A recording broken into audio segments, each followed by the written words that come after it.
out the sky onto my heart to cover up what I don't wanna show.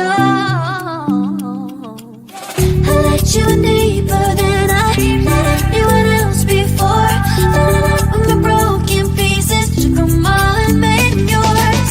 Didn't know what my heartbeat needed. Skipping out, no I can't keep score. When I lose my breath, boy, you got me breathing.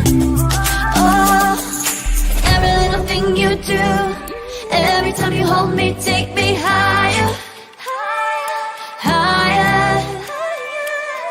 Every little thing you do, every time you hold me, take me higher, higher. Oh, you take me higher.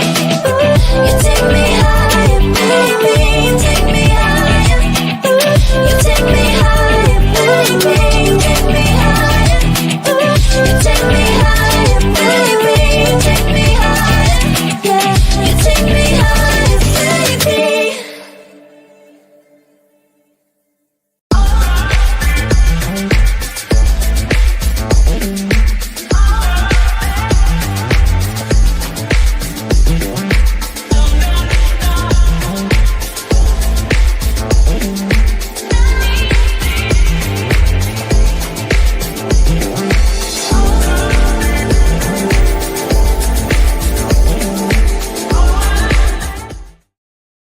Welcome to Radical Truth to Power Saturday Night Vibe edition. I am your host, Marlon, along with Anna Hart. As you can see from the title, I told you there was going to be some changes to the show. There is some changes to the show. Some good and some, it is what it is. So, I have my weekends back. Yay! However, I cannot do a Sunday show. Why can I not do a Sunday show? Because I have to be to work at 7 o'clock in the morning on Mondays. I'm going to bed, and I know this group. We can talk 4 hours. So no, I'm not even going to take that chance. I mean, for me to do a show, nah, forget it. I'm about to say for us to do a show, we got to do it at 6 o'clock, and that still ain't going to give me enough time to get some sleep. So not gonna take that chance. But in a way, what I decided is I'll just combine the two shows. We'll do a serious topic, and then we'll get it into some Reddit stories. Just that simple. But at least, we're back. Hey. So yay. Anna, how's everything going? Everything's going pretty good. I couldn't join you guys last weekend because we had a major power outage. Lasted from the day before into that evening. It was long time. Our whole area was out. So, but we still don't know exactly what happened. It could have been Agent Johnson. You never know. You never know. You never know. But power's back on, and here I am. All right. Parker is in the house already asking about a wrestling thing, so I'm not going to read it out to you, but I already answered it. Mama Hart is in the house saying, wonderful that we're back. Hello, Mother Hart. Almost her birthday. Almost her birthday. You know what? Without further ado, let's get this party started.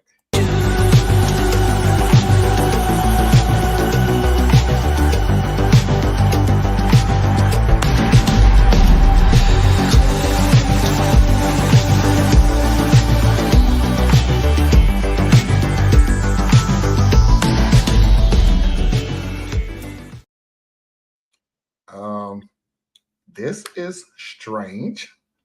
What's up? Hello, Tias. Hey. What's up? Did he literally say there's no way I'm coming tomorrow, which is today? I got home early. Oh? Then I'm gonna have to leave again to go get my baby from her performance. Well, look at that. So, thanks for joining. There you go. We got 3. We got them all back, even if it's temporary. All 3 of us back. Welcome, Theas. Let's go ahead and get into the serious conversation, and that's the SNAP's benefit that's temporary right now. It was supposed to end yesterday or today. Today. It was supposed to end today. There's a temporary injunction to keep it going. For how long, we don't know. But let's go ahead and get the backstory of that in right now. Now to another impact of the government shutdown, the planned freezing of payments to the Supplemental Nutrition Assistance Program, better known as SNAP. The program assists some 42 million people, 1 in every 8 Americans. The Department of Agriculture was set to run out of funds for SNAP today, which led to a surge at many local food banks. But a pair of court rulings yesterday appear to be keeping those benefits in place, ordering the Trump administration to continue the funding. Willie James Inman is traveling with the president in Florida and joins us with more. Willie, good morning. Dana, good morning to you. Today marks just over 1 month since the start of the government shutdown, and now millions of Americans are feeling the impacts of the political stalemate. This weekend, 2 federal judges ruling the Trump administration must use emergency funds to pay out some SNAP benefits for millions of Americans. President Trump responding, saying he's instructed administration lawyers to ask the court to clarify how to legally fund SNAP as soon as possible. The president adding if he gets the appropriate direction from the courts, it would be his, quote, honor to fund the program. When you talk about SNAP, you're talking about largely Democrats, but I'm president. I want to help everybody. The Secretary of Agriculture claims the government cannot redirect roughly $5 billion in emergency funds. But it is only allowed to flow if the underlying program is funded. It's called a contingency fund. And by law, contingency fund can only flow when the underlying fund is flowing. Federal support for benefits expires on Saturday amid the ongoing government shutdown, and it's unclear when SNAP recipients will receive assistance. Jessica Levinson is a CBS News legal contributor. But in both cases, we have judges either granting or leaning towards granting temporary restraining orders to force the Trump administration to pay people SNAP benefits. With no apparent end to the shutdown in sight, President Trump is now calling on Republicans to use their Trump card and get rid of the filibuster. But a spokesperson for Senate Majority Leader John Thune says there would be no change in Senate procedures. Democrats want funding for Affordable Care Act tax credits, but Republicans want to open the government before discussions take place. I think there's informal conversation taking place among some senators on the Republican side who apparently recognize the need to address the affordable health care crisis. The House has been out of session for the past 6 weeks, and the Senate is back in session on Monday, but it's unclear when they could take up a vote to fund the government. Theus, I'll let you go first since we don't know how long we're going to have you. So what's your thoughts? Well, I mean, you got me for a little bit. So first thing I'm going to say about the SNAP EBT thing, a lot of people were really scared and shook on it. And I can't tell anybody what to do, but I do implore each and every one of you that were afraid you weren't going to get your benefits, and we don't know, you may still not get them, or they may be delayed, or you may get a percentage of them. We honestly just don't know right now. But it looks pretty good that you're going to get your benefits, okay? If you reached out to your family, friends, or whomever and asked for money and they gave you the money that you would have normally gotten from the government, I'm not going to be foolish and say that you're going to give them the money back. If you are, that'd be nice, but I'm not. I mean, odds are you needed the money for something else too. Don't waste that money, right? Don't use this to go big on Thanksgiving and stuff like that. Take that money and save it. If you were fortunate enough to get money from family, friends, or wherever to help cover your groceries because your benefits were being stalled, please, I implore you, please sit on that money because you will still need it soon. Right? Don't, please, guys, just whatever. I mean, I can't tell you what to do, but please. Then there's, what was it about? There was something, the last part of the segment. I've already kind of forgotten what they were talking about. It's like the Affordable Care Act. Yeah. So, I'm a little torn on this one, right? I'm glad that the Democrats show some ability to stand up to being abused and used. Like, would have been nice if they did it the first time, but they didn't. Right. They should have had this fight when the big beautiful bill was still a bill, but now it's a law. And you know the best time to fight was then, but the best time to fight since then is now. So I got to give them credit for that. Your healthcare premiums are about to go up regardless. If the Democrats didn't fight, then they were going to go up. And if the Democrats do fight, there's a chance they might go back down, right? But they're going up because insurance companies can't afford to wait to see what Congress is doing. So they're already moving, right? So hopefully these credits do come through and they're able to keep it affordable for families who are using the Affordable Care Act. And just to flesh that a little bit for people who may not know, this isn't the people on the Affordable Care Act are not just poor people. They're overwhelmingly middle class, working class, and small business owners. Overwhelmingly. Because if you're poor, you probably have a different program that's helping you. But if you're not poor, you needed those credits to even be able to afford to be insured. I just made a video, it'll drop tomorrow, but one of the frustrations that I have is the Affordable Care Act was never supposed, well, they might have thought it was, but for those like me, it was never supposed to be an actual solution. It was supposed to be an improvement. And then there should have been another improvement past that.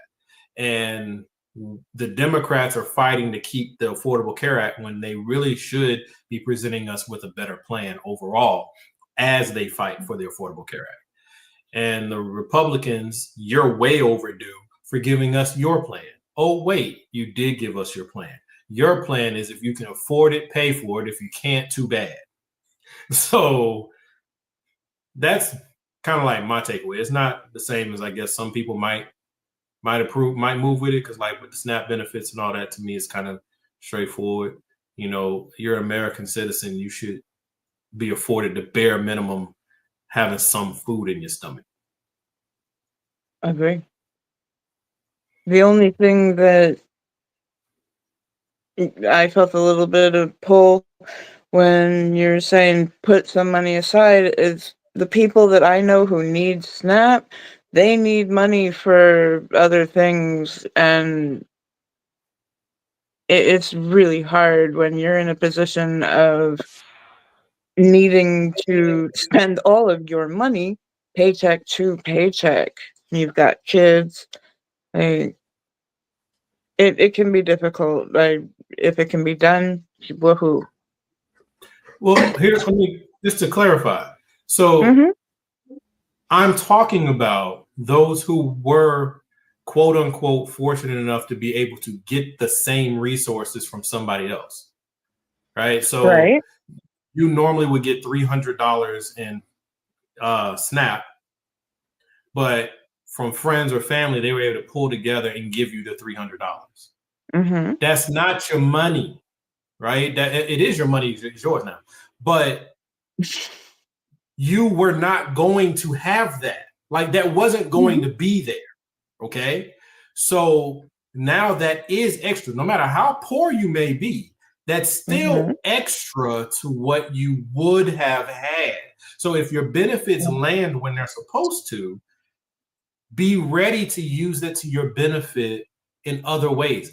Don't dump it all in a grocery store. That's what I'm trying to say. You need to pay your light bill, pay your light bill. You need to put gas in the car, put gas in the car, right? But this isn't extra money, right? I'm speaking to like bedrock financial behaviors.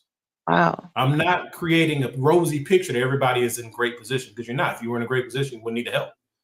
Okay? But hard times are going to keep coming. And if you use the so-called extra money at the grocery store because now you can afford to get more food that you may or may not have really wanted when you really needed the help on your rent, you really needed the help on your electric bill, right? Deploy the funds where they serve you. Yeah. That's what I'm getting at. And I know people want to say, well, people are going to do it. No, they don't. Middle class people, poor people, rich people, we all have bad financial habits. All of us. True. Yeah. So I'm trying to say, think forward, think holistically in what you're doing so it actually maximizes you. Don't let someone else's charity go in vain, right? Put it to work as best you can. And let me say this real quick, Anna, and I'll give it right back to you. You got an extra $300. What is it, November now? November. And what happens in December?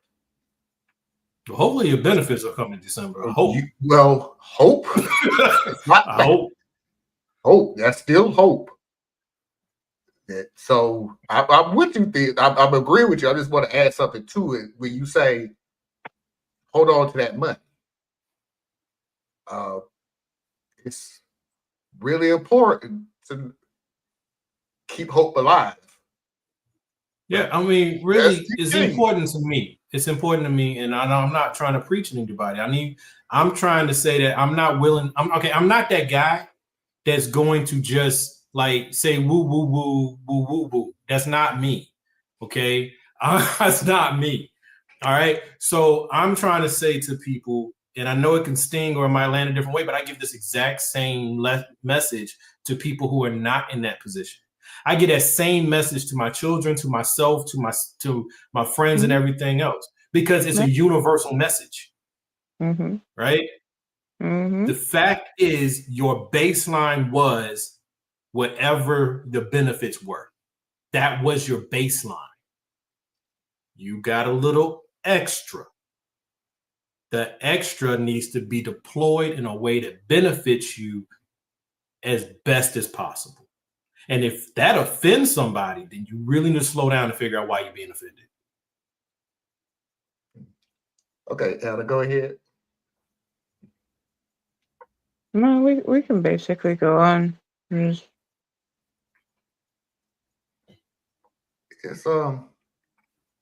See, y'all gonna regret having me on video. I guess I should not even, you know what I'm saying? Look, I'm glad we got some. Look, wait a minute. I need to play this real quick.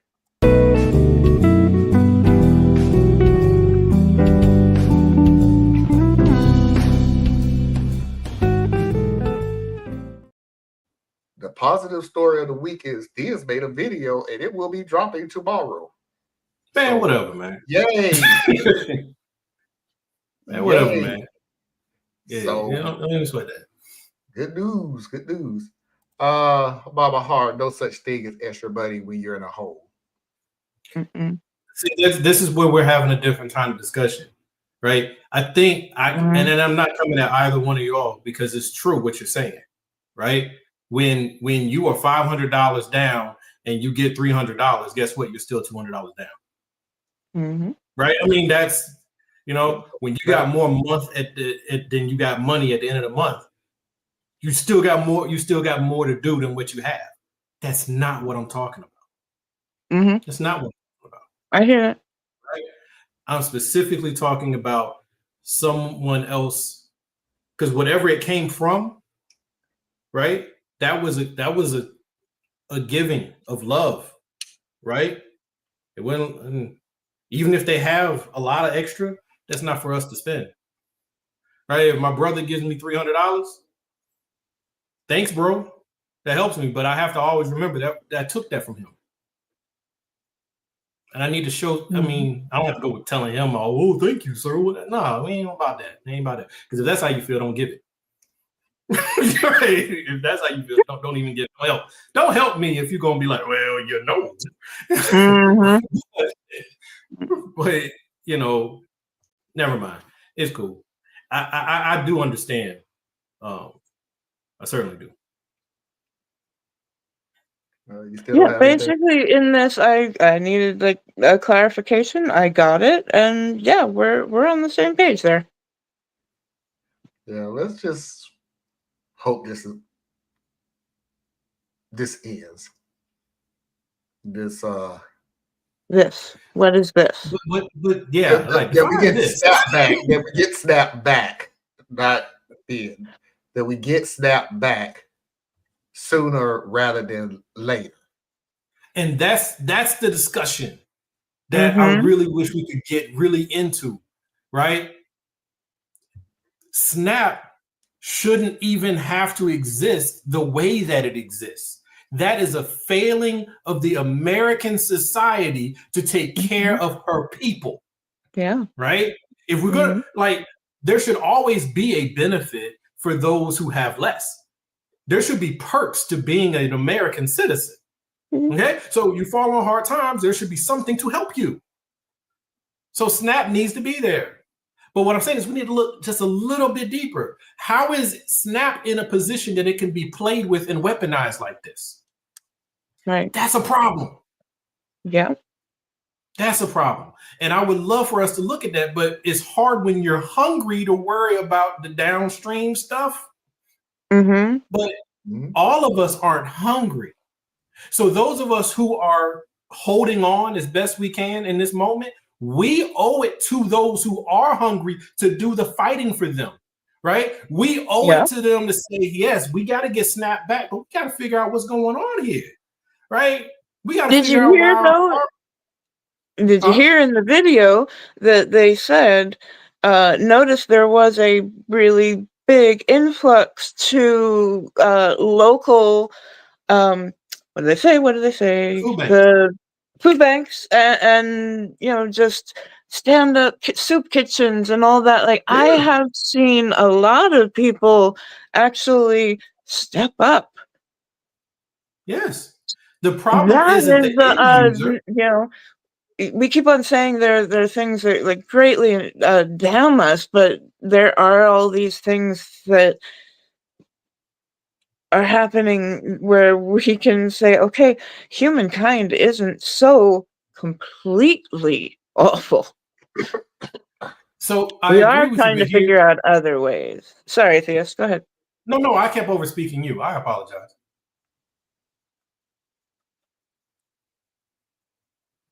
But I was just wrapping up though. Okay. Just and you know me, I try to inject little pieces of, call it silly, hope, or just a way to somehow hold on when times get really rough, because times are starting to get rough, and they're gonna get even more rough as time goes on and other services start to shut down, or we see the influx of I'm already seeing people who their what is it, what you're paying in the beginning, your deductible for your medicine, like the number is going up and up, and the prices are going up and up.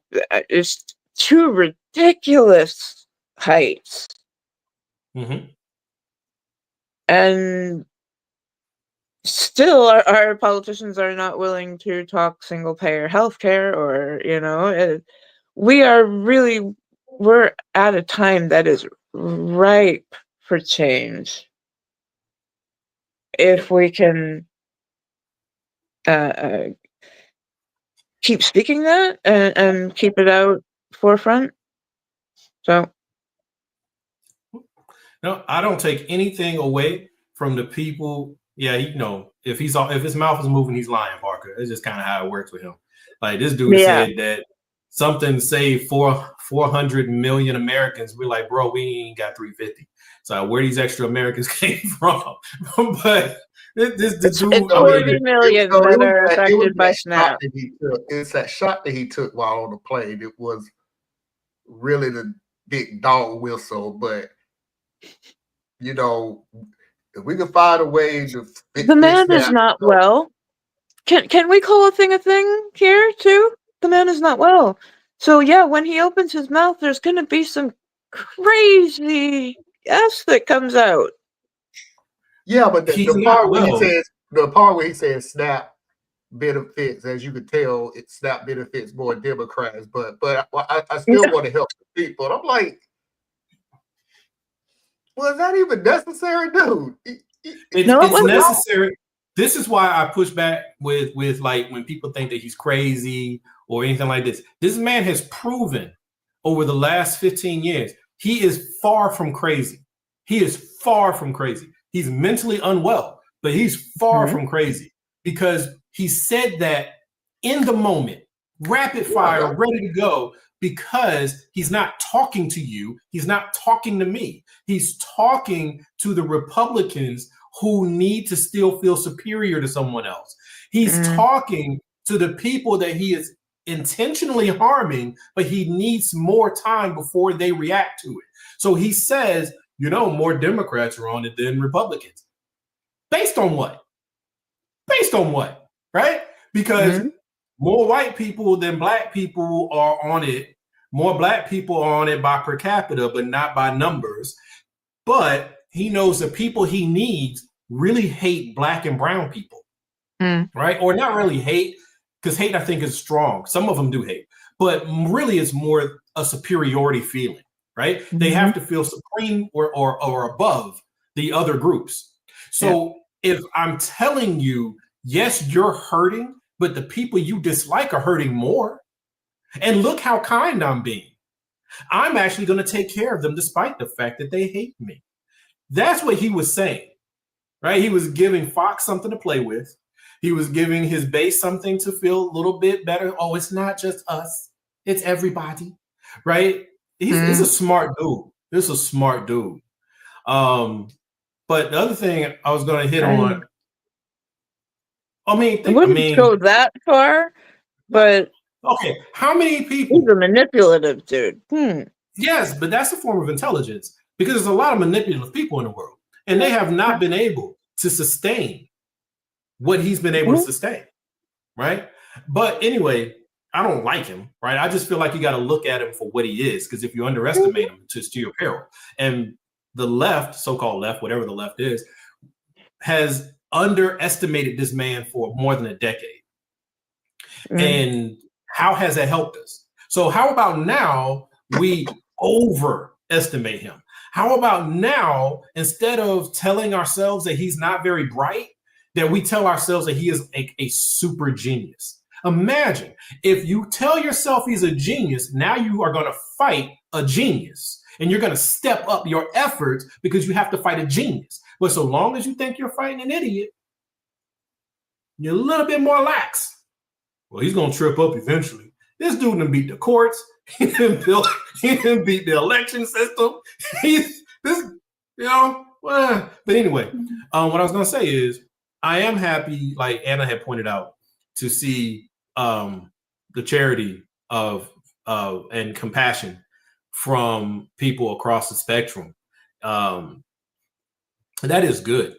I'm one who's constantly giving, right? So I love seeing other people who are doing it. It's great. I can't hang my hat on it. It's still a very small. It's not even that it's small. I don't want to belittle it because it's major, right? But, and I say that because what I'm about to say is going to sound like that, like I am, and I don't mean for it to. It's just that charity is always a pale competitor to intentionality, right? Like instead of us having to draw all our scraps together to help take care of each other and keep each other alive, we could have been acting before now, right? To put some of these things in place. And I'm just one voice, but there's many voices out there. You got cooperatives that have been in place for 40 and 50 years. Yeah. They've been doing this, right? You have communes that have been doing this. You have family groups that have been doing this. So we've had every opportunity to build mutual benefit societies and mutual benefit systems, but instead we did the grasshopper and the ant approach, and we said, I got more time. I got more time. And now here we are in it. And if you play back things I've been saying for the last 3 years, I was saying Do it now, right? Don't wait until you're in crisis to try to figure out, how do we do a stand-up soup kitchen? Mm-hmm. Thank God for those who have the ability and the creativity to stand something up like that. Yeah. But they need help that would have been really helpful before now. So do what we need to do now. Do what we need to do coming up, because it's going to be worse than now. Mm-hmm. Just like anything messy, it gets worse before it gets cleaned up. But plan and prepare and move on what we want to see after this.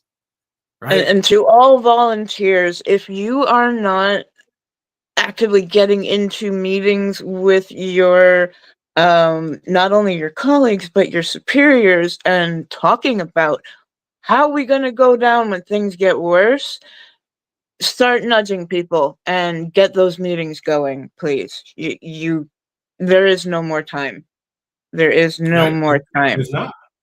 No. Nope. And you can't rely on social media because that's all No. monitored, but you still got to use it because it's the best thing we got. Mm-hmm. But yeah, I say follow what Anna just said, right? That's boots on the ground. That's right now, right? Let's take the energy of the moment. Let's build off of the No Kings protest. Let's build off of all the other resistance efforts that are going and keep that energy moving. That's how you keep things going. Mm-hmm. I'm in a different place, kind of, and I'm like, it's all going to burn. The demographic group that I represent is too small to save this country. We tried and nobody wanted to listen. And so now we got to take our medicine. So I'm super, super stoked to see other groups that haven't been given as much due as they should have been given, right? Because a lot of times we say white people, but it's not. It's the segment of white people is doing something, and there's another huger segment that's pushing against it. They just don't have the measures and the levers, right? But they're fighting back. All these dinosaur people, the boomers that are coming out and all that, overwhelmingly are white people. So I need no one to ever again say that white folks ain't doing nothing, because that's a lie. It's not true, right? So, but what I was saying is y'all keep doing that work. I'm looking at it like, if you guys succeed, wonderful. Odds are it's going to burn. That's where I'm at, right? I'm chicken littling it a little bit. But I do believe that even if it does burn, America's story isn't over. And something will come next, right? In fact, a part of me is actually a little concerned that if we manage to right the ship before it hits the iceberg, then the lessons won't be learned. I agree. We'll basically go back to 2005. And I don't want 2005. No. So part of me we is can't like, just put it back together like it was before. Otherwise, we come right back up to the same place. Exactly. But if the ship doesn't hit the iceberg, are we really going to have the energy to do that kind of work? Because to me, America needs to be refashioned in many respects. Yeah. Right? We need to take the core of America, hold it tight, right? Nurse it back to health. But all that stuff around it, we need to tear that apart and be like, nah, we don't want that. We don't want hyper-capitalism. I don't think socialism is the answer, but I don't think hyper-capitalism was ever the answer. As in all things in America, it's a blend. So can we get the right blend? Can we please try to do that? We shouldn't have people living homeless on the street in front of an empty building. That's crazy. We shouldn't have people. I was just in the emergency room for the last few days. You shouldn't be in an emergency room and people in the hallways of the emergency room. Just stretchers and beds, like just everywhere. If they can find an itch, I stick was it there. kept with my gallbladder. I was kept until of 5 of 7 days. I was in a hallway, basically. Yeah. That should never be the case. Having surgery. It's terrible. That should not happen. So what do we need to do to do it? And so, like, I hear people say, well, universal health care. And I'm sorry, Marlon, I'm gonna stop here. And people say universal healthcare, and I tell people that right now I'm not really interested in having a debate about universal healthcare per se, but I do think that we need to have that debate. Like we need not even have that debate. I think the debate's done. Like America is like the only developed nation that doesn't have a form of universal healthcare. So that to me, no more debate. It has to happen. Now, Party A, Party B, and Party C, which would be Democrat, Republican, and a third party, I need you to come to the table with your plan. Right. I'm not interested in debating the merits of universal healthcare. To me, we're past that. Mm-hmm. Give me your plan. And then I'll be quiet now. Yeah, the thing is, though, people are having the discussion. There is a whole bunch of discussion of what kind of a government would we like to see. That no, we don't want to go back to what we have. This has ended up in gridlock with money blocking any kind of meaningful change coming through. And the discussion is happening. The problem is when you start to think about it and everything is way too huge for one person to think about. We have to, get with each other and say, okay, what is your, what are your strengths? What are your weaknesses? What part can you work on, kind of a thing. And at the very least, the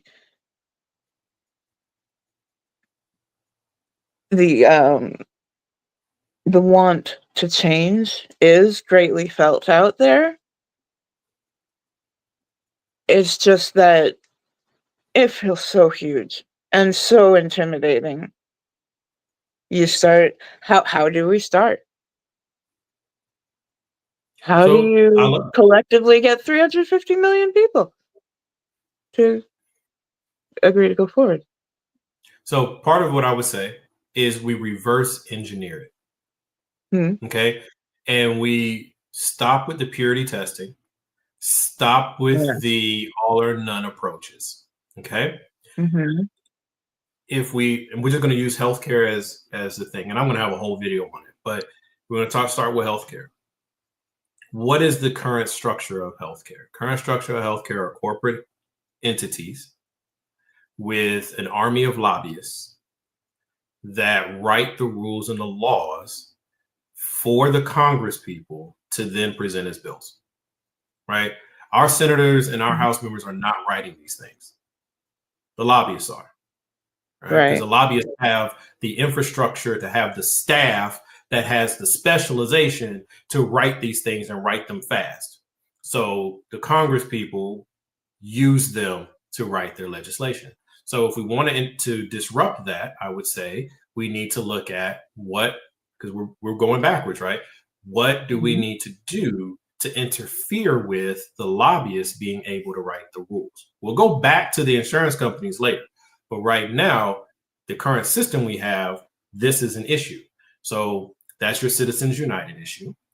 All right. So Citizens United, you got to get a better Supreme Court.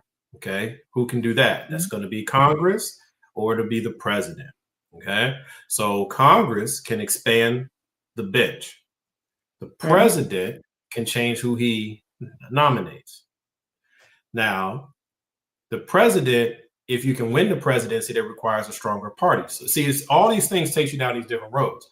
But if you look at that part of it, to get the presidency, you have to have someone who is able to win the electoral college. The person who can win the electoral college is not going to be a progressive, right? Not from the form of what we have at this moment, because their positions are too strong for the middle of the country, which is different. So you need someone who can walk that walk and do those different things. Now, are progressives willing to make the trade-offs to actively vote for someone that checks off 4 out of 10 of their boxes instead of 8 out of 10? The last election says no. But the next election may say yes, because people will be much more tactically minded, perhaps, in the next election. So what do we need to do to change the makeup of the Congress? We can't do much with the House because of the gerrymandering. But winning the Senate is all about raw numbers. So start there. Get a better candidate for your state. Get involved with your local parties, your county party, and everything like that, so you can start seeing what's coming up, bubbling up, and so you can have some influence. And then we take over the senator part, because if those who are aligned with the left, even if they don't consider themselves leftists, if they turned out the way MAGA ended up turning out, we could literally flip states. MAGA is so effective because Trump didn't say, I want the crossover vote. Trump didn't come in here talking about, I need to find a way to get Democrats to vote for me. He didn't do that. He came out and he said, how do I get people who don't vote to come vote for me? And he weaponized it. He got them out. And now we have MAGA. The left can do something similar. They need to stop ignoring the young vote, stop ignoring the minority vote, stop doing this corruption game that they use, where who's on first, who's on second, it's not your turn yet, right? Have real primaries, okay? That's how you get some of that energy here. And I'm sorry, it's a really big topic. Like you said, it's a really, really big topic. But if we take it in pieces, there's a lot of things we can do. And if we take over segments of the Democratic Party, then we can have levers to some of the things we might want to do to get some better candidates in there. And then 10 years from now, we run a hardcore, real progressive, maybe not even that long, who can come in and say, you know what? We're going to suspend some of the rules. We're going to run hard at some of the things. But as I put this change forward, so here's like Trump will say, come in and he'll say, disband Congress and no plan, right? That's the whole plan. He didn't say that, guys. But let's say he came out and said, disband Congress. We don't need them. This is effectively what he's doing. Disband Congress. Don't need it, right? That's MAGA. But from the left, we're in danger of saying we want our own version of a Trump, and I reject that. So we would need someone who would come in and say, suspend Congress for this purpose to build this. And then I lose power. And it's all in one thing. It's all in one thing. It's not that I put this in place and then I got to take it back off. No, I'm coming in and I'm saying we need to get an amendment together to rearrange how many senators are apportioned based on state population. We need to expand the bench to whatever number. And then I have to step back, right? If the president says I'm going to expand the bench to 15, then the president also needs to make a plan that says, but I won't get to pick any of those 15. Now, what Democrat is going to go in there and say that? So we got to get one, because the Republican sure enough ain't going to say that. Republican will be like, let's split it to 15 and we pick all the extra 6 people. And Puerto Rico and DC as a state. That's a cool one. I got a video specifically dedicated to that. I can tell you now, you're not going to like my position. How about Puerto Rico gets freedom? Do they want it? I don't know.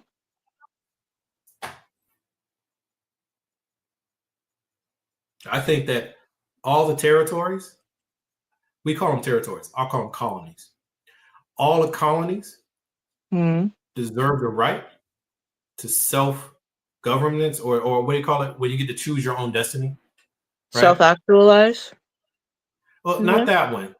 It's another one. But it's basically, I think that all the territories should be made to choose. Okay? Yeah. Do you want independence or do you want statehood? And let each territory vote amongst their own people which way they want to go. And America has to be willing that when Guam says I'm gonna take independence and I'm gonna align with Russia. Self-determination. Thank you, Parker.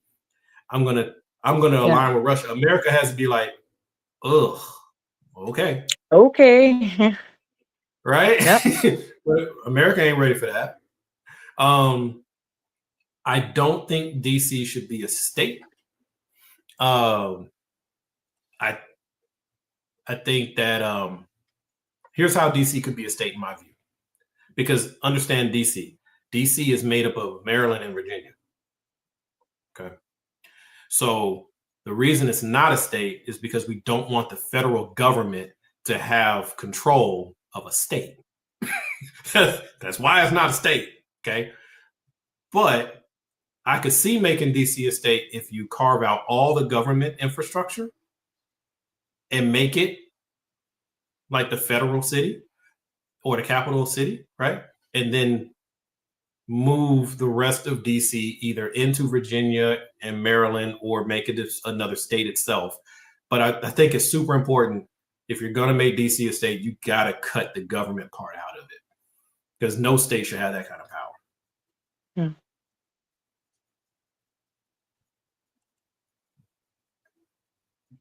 That's it. No, I got more, but I ain't gonna keep. I'm sorry. No, that's what I'm saying. Was that it? Because I enjoyed the conversation. We learned more in 48 minutes. We had it a long, long time. Yeah, stay tuned, folks. I don't know when, I don't know how, because I'm a flake, but pretty soon, me and Anna, we're just gonna talk about different topics, right? Anna's gonna be like, let's talk about co-ops. And I'm gonna be like, I don't know nothing about them. Tell me about them. And we can talk about it. That makes two of us, and let's learn about it together. All right. Right. Marlon's not invited. He'll just, apparently. So I'm cool. I don't know why. I'll still watch and learn. I don't care. I'll still watch and learn. I'll probably comment too. I wish I was on the show, but I'm not, because they didn't ask. Well, the only reason I say that, Marlon, is because it's an idea for one to expand your platform. You work so hard to build this platform. True. So yeah, having some other content that can run when you're not able to run it, right? When you need to be away, that your project can still continue to live, right? That's one reason I was saying it. And then the other thing was really just me playing, because I know that, Anna and I will spend an hour on nothing but something serious. And sometimes that can get under your skin. Just like for me, it gets under my skin to be in something that's too fun for too long, right? We just got different tastes. So that's really where that's coming from. So I get it. You've been working hard for years, bro. Just saying. It's time to Yeah, move this thing. understand. I'm working hard to get what we got now. So I don't want to change it. I like when we're silly. I like when we're serious. I like everything in between. I like how we can make anything political, anything social. It's magic. So I appreciate it, but I'm gonna tell you now, I tried to do this show by myself. It was boring. That's not what I'm saying, bro. No. I'm just saying it to you. I tried to do this show by myself. I'm so glad to have both of y'all, because I know what this show looks like by myself. It ain't pretty. Trust me. Sure it is. You're gorgeous, Marlon. You're gorgeous. You talked for 48 minutes. I could have took 8 minutes and been done. Why? Because all I got is 8 minutes of information. That's all I got, buddy. You're right, Marlon. I did talk too much. You're right. But yeah, all I got. Thank you, Anna, for putting up with me. Of course. I have missed the conversations that go into the back of the brain, stir up the cobwebs a little bit, and work on cleaning up the room a bit. Yeah, I enjoy that. What about the Don't know why I Democrat? had to say it like that, but okay. What about the Democratic states using partisan gerrymandering to get control of the House in 2026? I'm all for Right it. now, you got to do what you got to do. I'm all for it, but do it with your eyes open, Yeah. right? Because like this, sorry, Susan. So this sparks to me like part of my frustration with the Democratic Party with Biden running for his second term. Mm. The Democrats said that they didn't say this in words, but they did it in deeds. They said that we need to suspend democracy in order to protect democracy. And the Republicans said we need to use democracy to kill democracy, right? So that's what happened there. So I'm just saying right now, while you have the Democrats and those who are democratically aligned saying that, hey, we just got to fight. We got to fight. Like, this is where we at, you know? So if they're going to cheat, then there's no such thing as cheating anymore. They're gerrymandering, so we got to gerrymander. Sorry. So cool. I'm a firm believer that if you're in a fight, you're in a fight. Fight to win. But I'm also a firm believer to do it with your eyes open. Okay, because if you don't do it with your eyes open, you become the very thing that you said you were trying to fight. Because you're not going to give back power either. That's why I said a moment ago, if the Democratic president's going to go out there and be a bully, then every plan that's put out there has to have the brakes in the plan. I don't want you to do something and then say you'll put the brakes on later. No, because no one gives up power easily. So if we don't do this with our eyes open, the Democratic states are going there and they're going to gerrymander the Republicans out of representation, and the Republicans are going to do it, and they're going to gerrymander the Democrats out of representation. And guess what you've just done? You've just seceded. You've literally just split the nation because they hit me first, right? So I'm like, yo, they did hit you first. You do have to hit them back. I agree with that. I'm sorry. If you didn't want to have this fight, you shouldn't have hit me.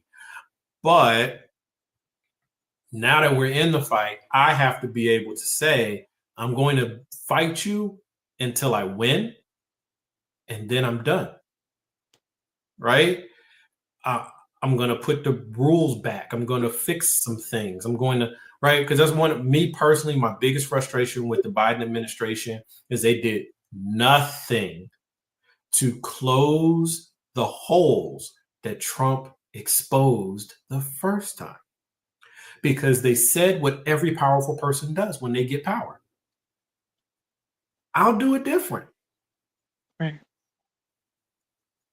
So I'm all for it. Democrats gerrymander because Republicans are gerrymandering. And let's not pretend like we don't know that Democrats have been gerrymandering the whole time anyway. But I'm all for it. I'm all for it. But I think at the end of it, the Democrats need to do what California did before now, which is after we do this, we go back to independent commissions that actually draw our districts. That should become the norm. Do you think Democrats will impeach Trump in the House if they take control in midterms? Anna? Yeah, they will. Of course. Won't matter. Not at all. Not at all. Yeah. Sure. I would rather them not impeach him. I would rather them focus on how do we weaken him. I'll rather them do the things that the Republicans did to Obama. I'm going to make sure that your life is a living hell. Everything you want to do, I'm going to fight you. You might win, but I'm going to fight you every step of the way. Because what the Democrats really need to do is start encouraging people to want to be Democrats. And they don't do that right now. Obviously, we know it would result in him leaving office, but it may be something they do. Yeah, they'll do it. They love symbolism. Yeah. Okay. And then they'll ride the coattail of the title only 3-time impeached president. Okay, great. And he's still Hang here. that on the wall with his 53 felonies. Right. Yeah. Still here. Anyway, that's it. That's the radical truth to power part of the show today. Now let's get into Saturday Night Vibe. First story of the night, bowling. Over the weekend, my niece celebrated turning 8 years old at a nearby bowling alley. She was having both a family party and a party for her friends, and she decided that it would be fun for the family to bowl with her. I received the invitation by mail about 3 weeks in advance, and they requested that I RSVP no less than a week in advance. Here's the thing, my niece is a great kid, but bowling just isn't my thing. I've never been good at it, and I find it really repetitive and a boring way to pass the time. I'm also not much of a planner, unlike my sister. I just try to enjoy life and be spontaneous. Going to whatever event speaks to me that day. Well, about 2 days before the party, I heard about this really awesome festival celebrating Caribbean culture, and I decided to go to that instead. I didn't really think much of this since my niece presumably had a whole bunch of other family members attending her party. Besides, I live very far away from the Caribbean, so opportunities to experience their culture are few and far between. Or I texted my sister as I showed up to the event a picture and said that I would bring over some leftover jerk chicken for the family. The plan was to eat ice cream at her house after bowling. My sister went nuts. She said that my niece was counting on me to be at her party and that I had betrayed her by not showing up. I couldn't help but laugh at the absurdity of this. She had planned a lame event. I had gone to a better one, and I was shelling out enough food for the whole family. How is that betrayal? It is really beyond my understanding. She told me not to show up for the desserts, so I guess that meant I was never really wanted at the bowling anyway. At this point, I just hung up because she was becoming mentally unglued, and it was bumming me out. I love my sister, but she takes every opportunity to bash my go-with-the-flow personality, and I'm getting tired of it. Just because she plans things out to an annoying degree doesn't make her morally superior in any way. I've tried calling her yesterday and today, but it goes straight to voicemail. I don't know what more I can do here. Am I the astronaut?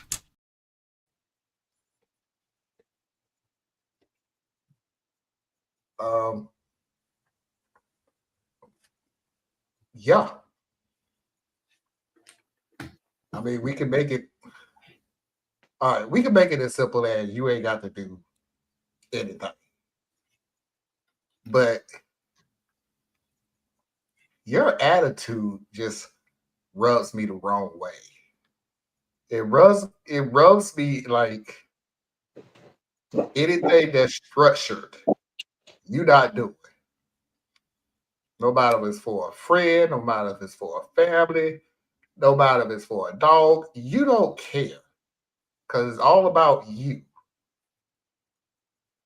You could have went to the bowling alley and not bowl.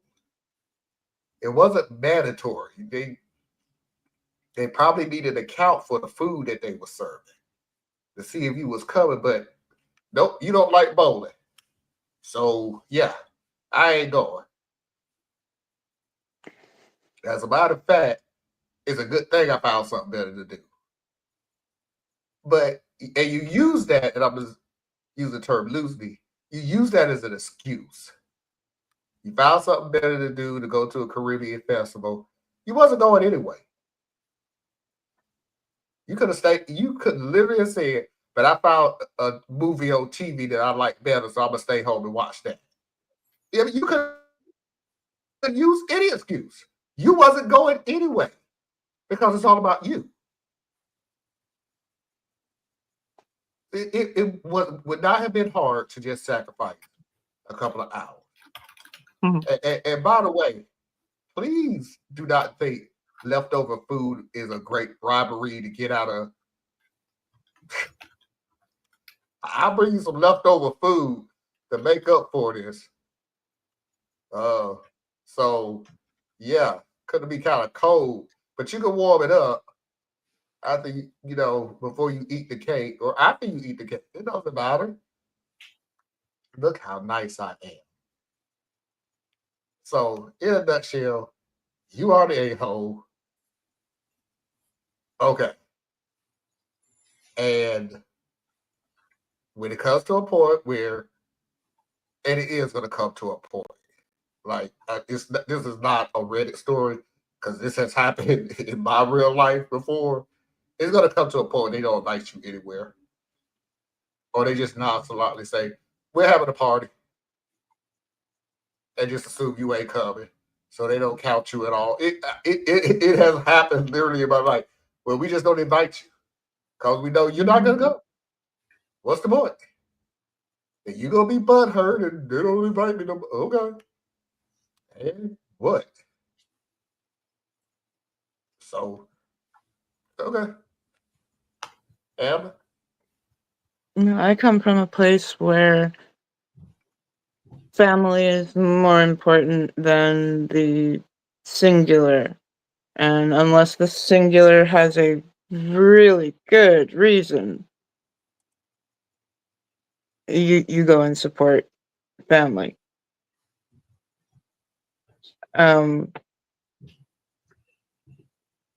I feel bad for the niece. It sounds like she was really looking forward to that. And yeah, his disregard, it does make him the asshole. Because this should be some of the people who are in one of your, like, one or two for your inner circles, you know? Family should be close. They're not all the time, and they don't deserve it all the time. But didn't sound like anything else was really going on, just like Marlon said, that this guy doesn't like structure.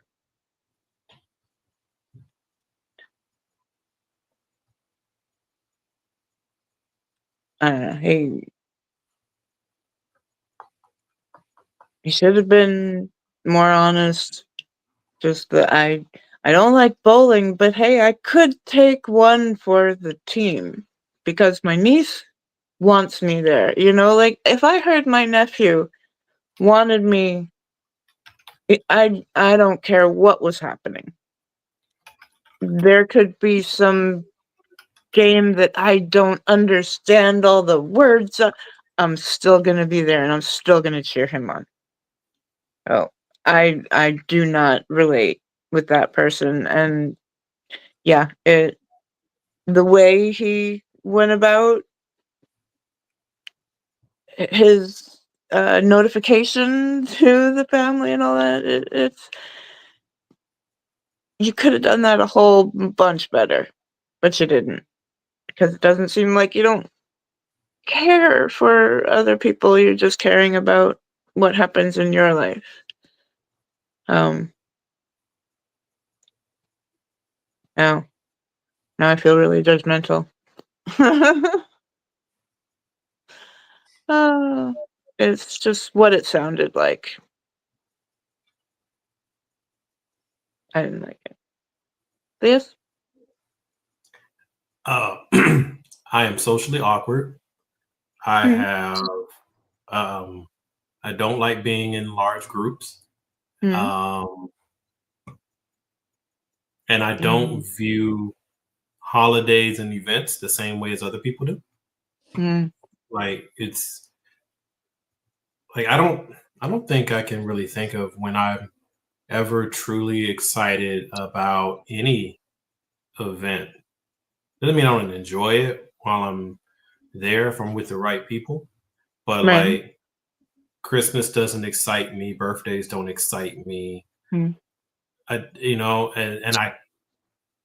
don't know, maybe it's because there's something wrong with me, but like I literally can look at something and it's like I want to be excited about it because someone I care about is excited about it, but I'm not excited about it. Like I'm just not.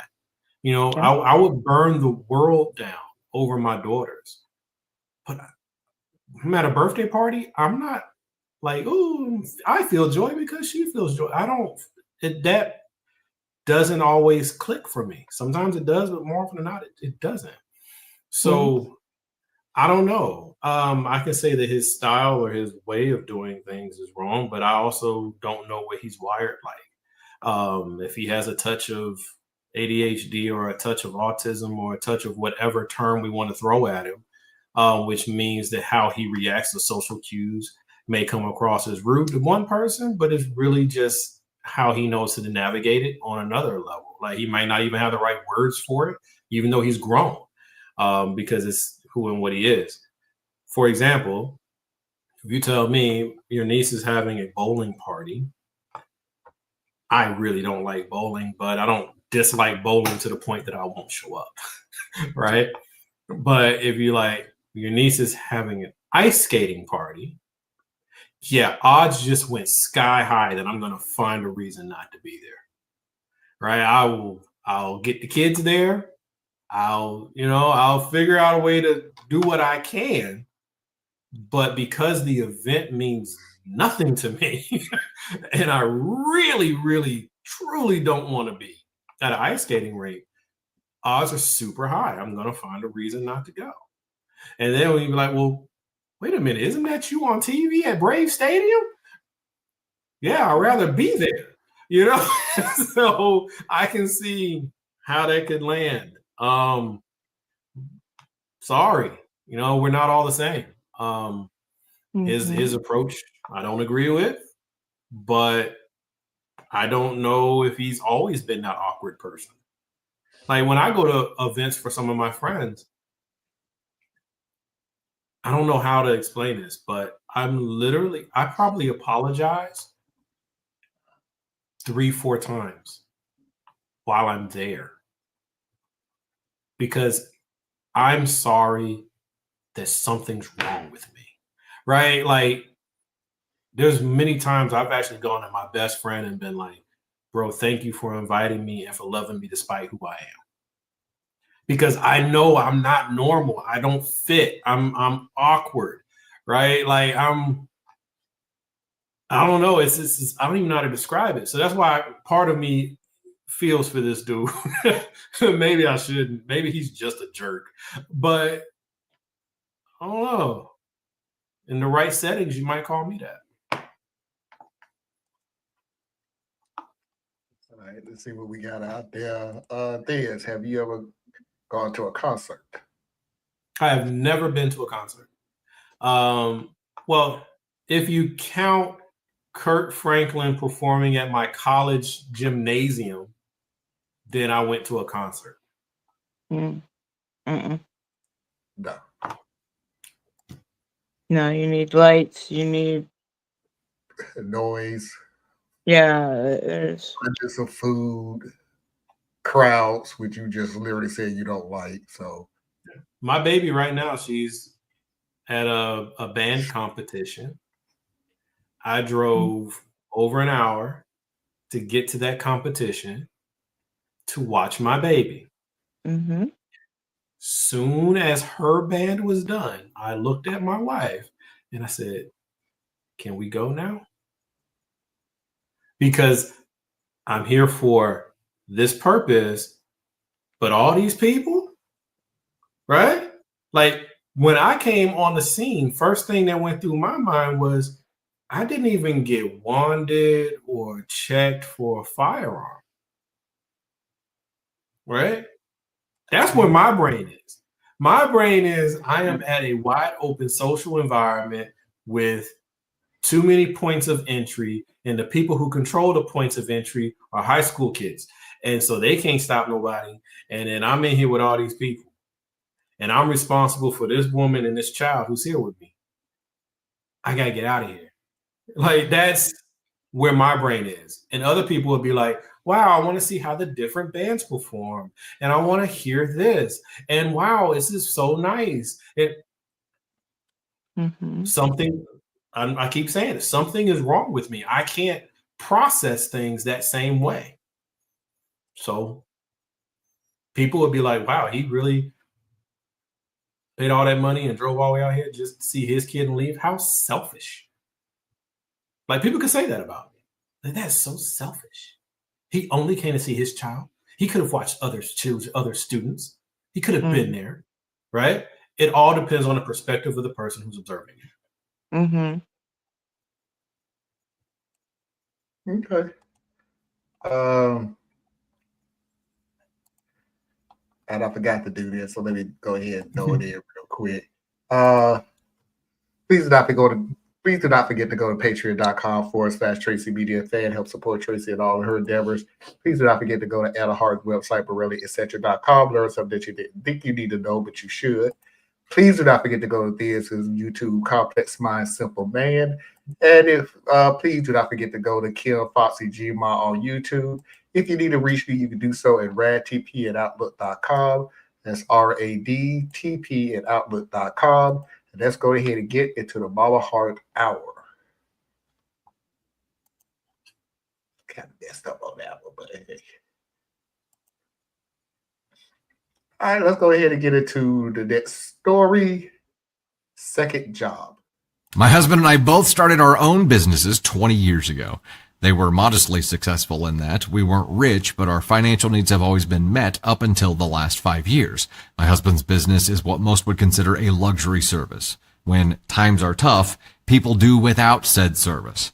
My husband tried several things to keep his business afloat, including taking out some loans and made some bad investments that have left us in not the best financial state. At this point, it costs more to operate his business than he is profiting from it. The writing has been on the wall for the past several months, and he's finally agreed it's time to close the doors. Now, I totally understand that this is something that is upsetting to him. This business was his dream, and you can't just let go of that mentally in a snap, especially not after 20 years. I've been very supportive and let him vent. I have encouraged him to go to therapy, though he has turned me down. I want to be as sensitive as possible. I wish my business were enough to keep us afloat until he was ready to figure out what he wanted to do next. Unfortunately, with all the bills we have, we can't afford for him to sit around and not do anything. Neither of us went to college, which does mean his options are limited. Going back to school isn't financially possible right now, nor does he want to do that. He'd have to have a boss, potentially work weekends, and weird hours. All the things you get to avoid when you have your own business of 20 years. I get why this isn't appealing to him, but unfortunately, it's what he has to do. My husband has really pushed back on getting a new job. I've tried to be as sympathetic as possible, but again, we can't afford for him to sit home all day. We've talked about it several times. I show sympathy and empathy. I again tell him to seek therapy. It always ends in an argument where I am told I am being unreasonable. The other day, my sister-in-law, his brother's wife, came over to talk to me. She spoke to me as if I were 5 years old and said I needed to give him a break. She said that I cannot expect him to go back to having a boss after 20 years. She suggested that I get a second job. With the hours I work, I'd never get to see my kids or husband at that point. I said I'm not going to do that. If my business went under, of course I'd go get a different job. But it is unreasonable for everyone to expect me to work all these hours while my husband does nothing. His help with the housework and the kids has dropped since he had to close the business, so I doubt my working would change that. So I'd be working 7 days a week plus all that. My sister-in-law just kept telling me that this is a sacrifice I should be making and that I am being unreasonable. Everyone seems to agree, including my husband. I feel insane. Am I the asshole for not wanting to get a second job and expecting him to get one? I guess I'll let you go first. I thought it was a real story until the end, and then I was just like, so,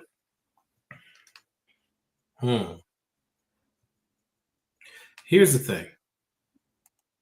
I don't have a lot of patience for men who don't adjust to circumstances that they don't like. And you can say whatever you want. I'm not as evolved as some of you. So I had a business. It was doing well. Not that long, but it was doing well. 2008 killed it. Business failed. And I went to work for a big box store. And I took a position well below what I was qualified for. And I did that to punish myself. That's not the right answer, but that's what I did. I felt that I had hurt my family, so I deserved nothing better than this crap job. And I worked that job. I say that to say he rightfully is emotionally damaged that his business failed. 20 years is a good run. That's a good run. And it's going to take some time for him to get over that and work through it. But I can't support not going back to work no matter how you feel about it. I can't support not busting your butt to get money in that house. I can't support it. So that's where I am on that part of the story. And therapy, loaded topic for me. I've touched on it before, but like I definitely could have probably benefited from some therapy over the years. But what has often gotten in my way is me personally, I have not met anyone that I can think of that went to therapy and are better now. In fact, they just have a new crutch. They have a new problem. And that's not appealing to a guy who's wired like me. A guy who's wired like me is like, if I'm going to go get help, I want to go get help so that I don't have to deal with this anymore. Not so I can go get help and then I got to go deal with something else. Not saying it's the right way. It's almost certainly not the right way. But I'm saying if he's anything like me, he's going to look at that and be like, you want me to go get therapy? What's the therapy going to do for me? Is it going to put money in your house? Is it going to get me a new business? Is it going to make it so that I can work for somebody else? No, it won't. It won't, because it's a whole different dynamic. He has to, in my words, buck up, go get the job. He needs to. It's for the benefit of your family. Now, the other part of the story, and I know nobody's going to agree with me on that second part. That's cool. The other part of the story, who would come out their mouth and say, well, why don't you get another job so he can not get a job? What? No, you got to get out of my house, sis. You got to get out. You didn't come over here and say that. You didn't find the words and decide to commit the breath to push those words out to me in my house. No. That's where, for me, the story felt contrived at that point, because I'm like, who would say something like that? It's not like the man fell off a ladder and he's physically injured. Now he can't, do anything, and he's trying to figure out a way to work as a now disabled person. That's a whole different thing. This is someone whose dream fell apart after 20 years. So it's basically that he's lost something he really cares about. He has to go through his grief process, but he also needs to put some money in the house and he need to go to work. So that's my take on it. Anna, did you hear the story? I think so. I think I heard enough of it anyway. Okay, go ahead.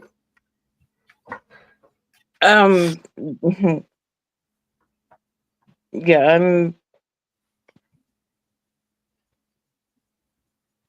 I'm not going to look very different from Theus on this.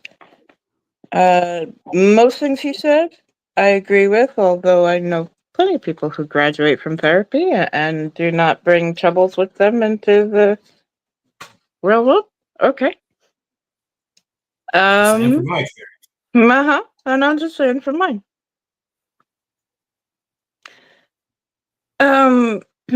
Also, just while we're on therapy, you've heard me say many times therapy looks different for different people.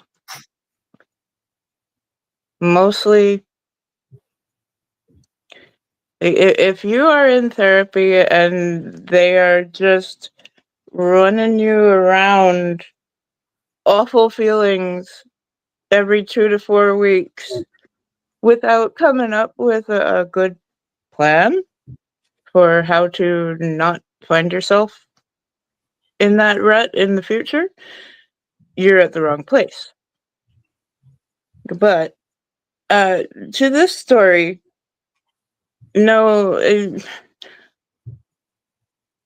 I get that his business was like a baby to him. He nurtured it. He helped it grow from a small idea to something that actually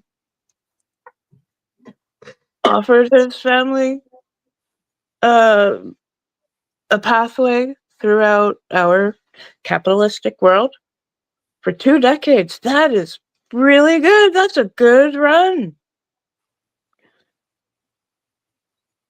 But no, you don't get to go,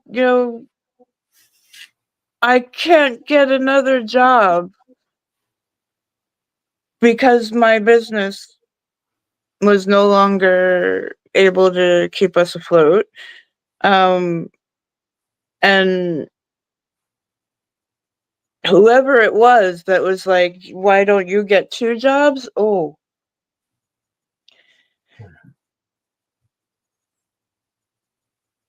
I don't know.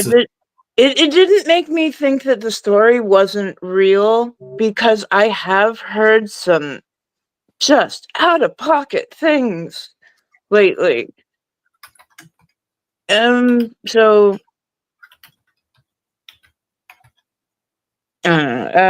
just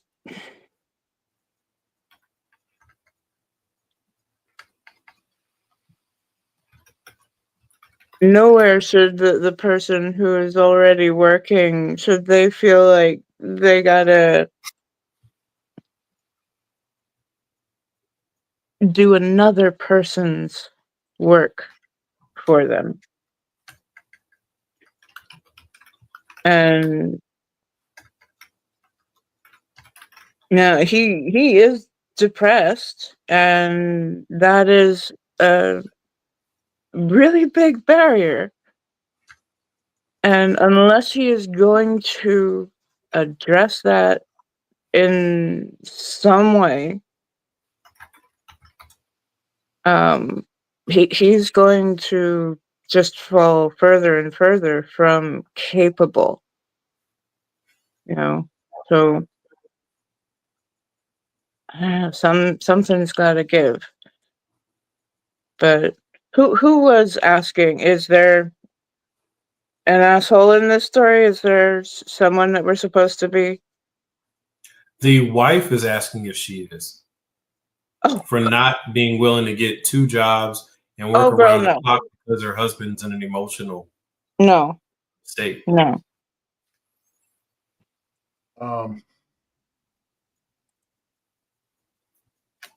Gonna pull something from Diaz's book, and I'm not gonna say there's layers. There are so many different chapters. There's so many different, to me, it's so many issues. So I'll say chapter 1. That was a pretty good run, dude. 20 years of your own business. That's pretty good. There are people who can't do 2. You did 20. And you had to shut your doors strictly because of something that wasn't your fault.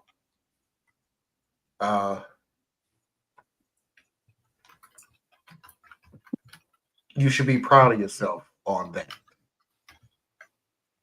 Now, what you're going through now, I feel, is depression. Now, here's the thing with me on the depression. Seek a therapist. Don't seek a therapist. Whatever the decision is. But you got to do something. Sitting around doing nothing is not going to make any of this better. Sitting around is self-pity and loathing and despair and everything. It's not going to make it. You have to move. And it is also for the sake of your wife. It is safe for your kids. Yes. But it's for yourself. If you was a single man, I would be telling you the exact same thing. You cannot sit there and do nothing. Chapter 2.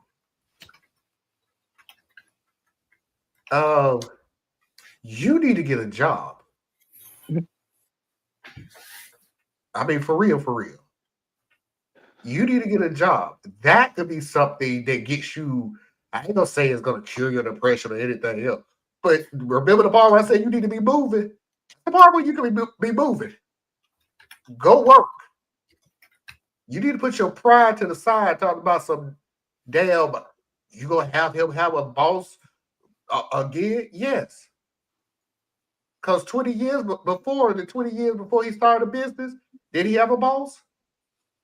You think having a boss, you didn't have a boss for 20 years, means that you above having a boss ever again? No. Sorry. It would be nice, but that's not the reality we're in right now. It's not. There's a lot of pivoting you're gonna have to do. And sorry, it's getting a bit having the boss over you. Maybe one day you can become a boss or a supervisor or whatever. But the here and now, don't use the excuse. You're gonna let him have another boss, and he been his own boss for 20 years. Okay, well that was great. But the here and now, he needs a job. That's what we talked about right here, right now. So that's chapter 2. Chapter 3, and it wasn't said in the story, so I'm going to take it from both sides. Sister-in-law, you need to shut the hell up. Don't you ever come in my house and tell me I'm the only person in this house that's going to make a sacrifice for somebody to go sit on their ass. You sound like a fool. Straight up. You sound like a nut. I'm going to work 2 jobs, miss my kids, which you really didn't think that through, sort of, kind of, because if she's working 2 jobs, who's going to take care of the wife and the husband now? Because remember, he's the prince, so he ain't doing nothing. You think he's going to take care of the kids the whole time now? You think he's going to take on that responsibility? Because she ain't there. She's not there anymore. She don't went from the first job to the second job. He ain't there no more. You know, Marlon, here's a curveball, bro. And I'm not remembering this perfectly, but we've had variations of it in the past with some of our stories where the roles are reversed. Now, my position isn't going to change because I'm a Neanderthal when it comes to certain things. But when we've touched on similar stories in the past where the lady is not able to go to work for whatever the reason was, we have a lot more compassion. Like, I think the wife in this story has shown more compassion than we have because she tried to understand. She tried to be patient. She tried all kinds of things, understanding that this man is dealing with an emotional setback. But because he's a dude, I'm willing to bet because he's a dude, he doesn't get the same level of contriteness, I guess you say. Now, personally, I'll tell you, that is exactly why I don't give him as much. Is exactly why I say you're going to have to suck this up, go to work. And then if you need to get counseling, fine. If you need to work with your wife to do different things, fine. If you need some help or you need patience from your loved ones as you work through this thing, and grief doesn't have a clock set to it, fine. But because you're a dude, I will tell you, you're going to have to suck it up and get to work. I don't know that I would say it that way to the wife. I would still say she got to go to work, but I would probably be a lot more patient on how long before she's being urged to go do it. Now, am I wrong for that? Would you be more patient with the wife than you would the husband? I don't know how to answer that question because I'm going to tell you, I'm going to remind you of the story that we had a long time ago. Chances are I'll probably never find it again. Remember the wife that was in therapy for 5 years? She used to be a school teacher. She had a mental breakdown. She went to the psychiatrist, and for 5 years, never look for a job, play video games I all remember day that and story. everything. And I really don't hurt because it's like he is out there working 2 jobs. It was 2 round jobs? the clock. Yeah. He was 2 working jobs. 2 jobs round the clock, and the psychiatrist had, in my view, teamed up with the wife to say that she shouldn't ever go back to work.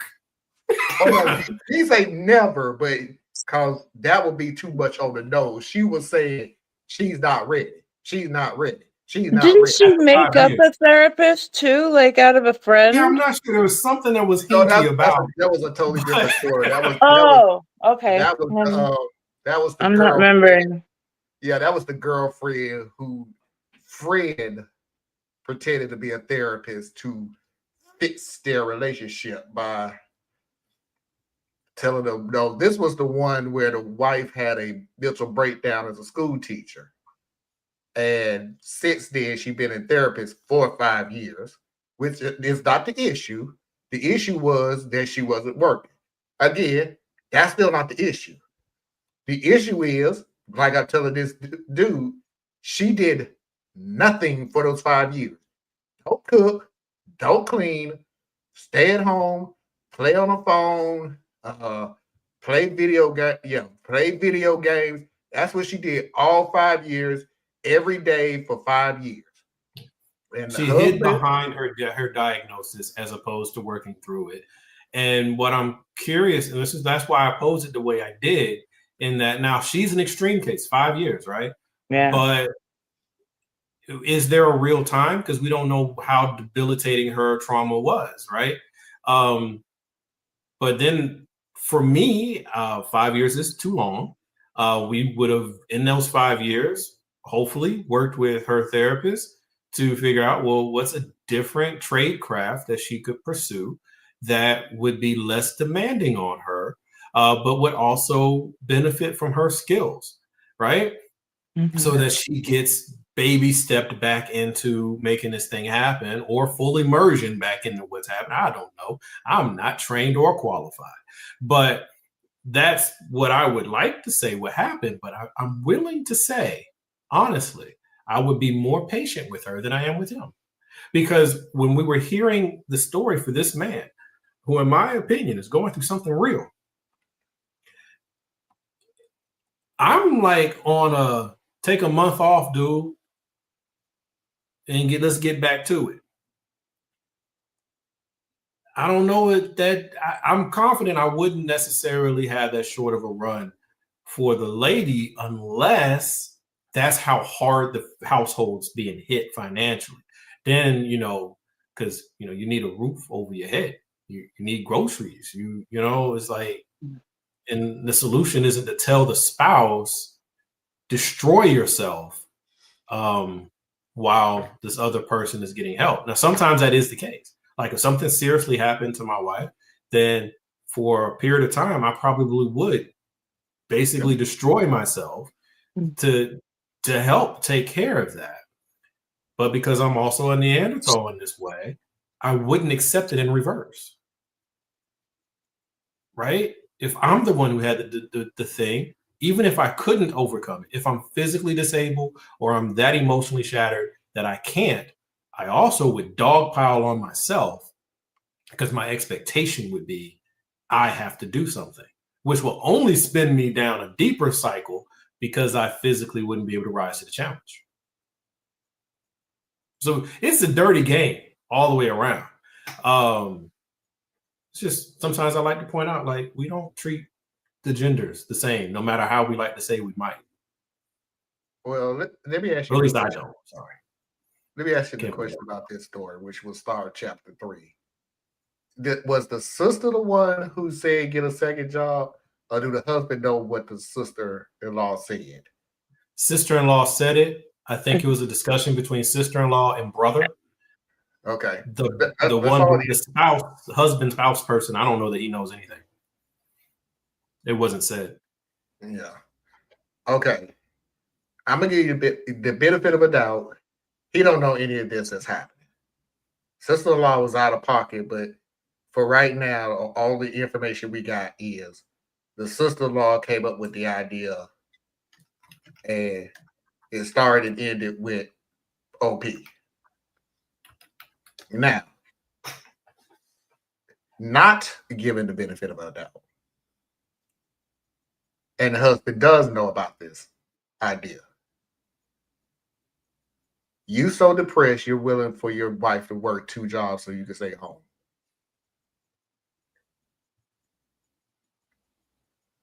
I'll say it again.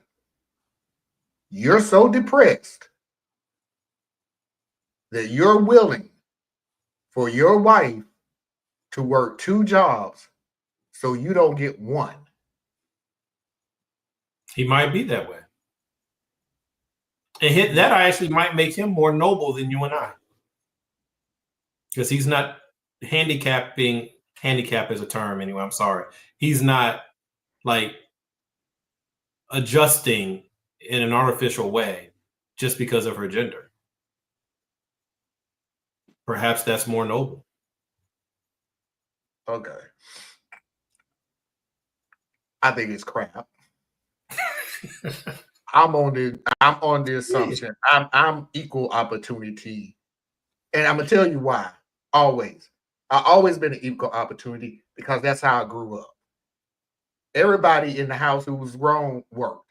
Period. I never knew no stay at home, whatever. It just doesn't happen. It never happened in my household since I've been married, since I was a kid. Hey, you grown, you work. But setbacks happen in life. And you have a certain amount of time to fix that setback. And that's where I'm pushing. What does that time look like? And what are we basing it on? Because if we're basing it on him being a male, that's not fair. No. I'm saying it's not fair, and I'm saying I'm not being fair, but it's still not fair. Well, see, again, going by my life, everybody work because we need the money. Nothing in this house is free. So your time frame, man or woman, is very short-lived. I don't give a rat's ass if you got something dangling between your legs or not. You need to go and get a job. And that's how I'm looking at every story like this now. You need to go get a job. That's why I have no sympathy, man or woman. I hear a whole bunch of Reddit stories about stay-at-home girlfriends, stay-at-home wives with no kids. Stay-at-home. I'm sorry. Why? Now, but I'm not taking away from hold on. If the other person, significant other, if the other significant other agree with it, cool. I'm not getting into your house and tell you, bro, don't let her stay at home and do. I got my own house. I can't make rules for yours too. If you agree with it, cool beans. If you don't agree with it, we need to be having discussions here. Long discussions here. And it depends on your attitude. It may be a short discussion. But we need to have a discussion nonetheless. Just okay, bro. Say it. But agreements need to be in place. You remember a while back? May not even be a while back. It may be an issue. So what about the part that today finding a job takes months? To find a job can take a while. Lord knows I'm an example of that, but we're not getting to that story. To find a job takes a while. It's a job inside itself. Yeah. But what did Robin, can't remember the black comedian. When you don't have a job, your job is to find a job. That's your job. And the other part of that joke was, because I'm sick of these guys sitting around waiting for somebody to knock on the door. Who is it? Job. No, it don't work that way. You got to go look for a job. I give you that leeway that you are looking for a job. You're putting forth the effort to look for a job. That's not what this story was saying. This story was saying this dude is sitting around. Well, see, wait. So now I got to toss a couple things. I always, I complicate everything. All right. He's not just sitting around not getting a job. He's trapped in his emotional trauma. So I don't think it's fair to remove that from the story because it all hinges on that, right? I don't want to have a boss. That's just what a person says because it's accessible to say to you, I have run my own business for 20 years. I've not had to have anyone over me. So I can't imagine having to go to a job and having someone dictate what I do every day. And I don't know how I can function like that. Instead of having that long statement, they say, I don't want to work for nobody, right? It's heavier than just what came out their mouth, right? But then the other part, and this is what I find so fascinating. Okay, there's finding a job and then there's finding work. Okay. And I think it's worth inspecting. And this isn't about this story because we've gone off the rails now. Finding a job is finding a regular paycheck, right? Like I'm going to work. Finding work is doing what you got to do to put some money in your pocket, right? So that's driving Uber, driving Lyft, doing Uber Eats, right? Doing day work, day labor. Right. Do day labor if you qualify for it. Things like that. That's finding work. Okay. Now, if the job you lost, in this case, this is business, but if the job you lost, let's say was $100,000 a year job. Okay. And then you are in the position that he's in. How easy is it for him to find another $100,000 job? Now, if he has a network, he can probably do it relatively quickly because many of his skills can transfer, perhaps. But like Anna was saying, this job market, $100,000 jobs are harder to get because of the market that we're in. So he could go get a job making $30,000. He could probably do that fast.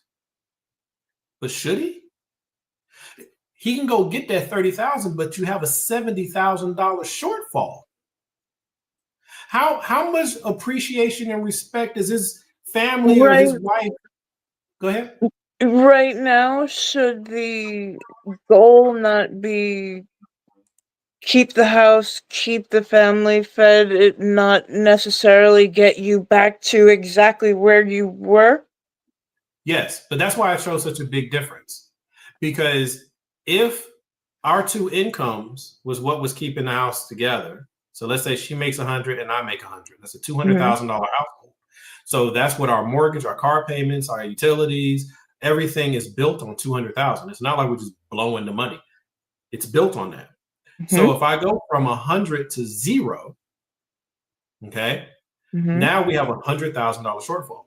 If I go get a job making $30,000 a year, yes, I just went and got a job. Okay, now we're at 130. We have a $70,000 shortfall. We still lose the house. We still lose the car, right? So it's like, it's not that easy. The higher you live up there, the further you can fall. And then you also have the human dynamic of you're getting up every day to go and sell shoes at the shoe store when you used to be a chemical engineer. Does your partner respect that? They might respect it in the beginning. Wow, I know this sucks. I know this hurts that he gets up each day and he goes to do a job that he hates. But when them eviction notices start coming and those, all those other things start coming, that emotional currency runs out real fast. So he could very well, because I would think like this, he very well could be like, well, okay, that ain't gonna get us nowhere, or actually take us to the same place in the same amount of time. So I have to find a way to do this. So now he's gonna start trying to find other ways to make extra money. Well, now he's working 2 jobs. Now he's working 3 jobs, right? His emotional status will drop. His confidence will drop. His anger will rise. The discontent in that household will get worse. And now he very well could still lose the very thing that he was trying to put together in the first place. And you can rotate the roles either way. It's the same thing, right? It's the same thing. So it's like, it's hard. It's a very hard thing to wrestle with. And it's easy. It would be kind of easy for us to say, okay, well, you were at 100, you were at 200, and now you're at 100. And so even going from 100 to 130 is better than nothing, which it is. But is your spouse and your family strong enough together to weather that storm and say, you know what? Life gave us a bum rap. This is a hard moment. We're going to sell the house, or we're going to rent the house out. And we're going to go get in an apartment for a year where $130,000 is more than enough to sustain the family. We rent the house out. So now we still have the house, and the house mortgage is still getting paid, right? Mm-hmm. Are you in a family, and are you in a situation where your family can do that? A lot of families can't, right? She would then be taking the emotional shock of moving out of her home that has all the memories of her and her children, and everything that she's been working her butt off for, and going to live in an apartment. I think that sometimes we don't factor in all that other stuff, which is cool. I'm just, I complicate things unnecessarily sometimes. No, life is complicated, and at your peril, simplify it. Only at your peril, I think.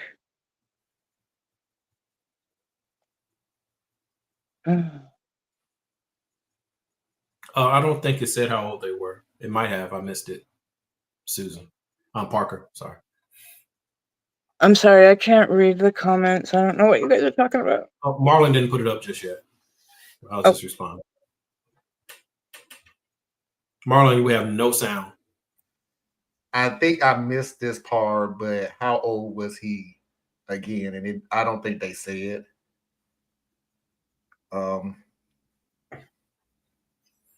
But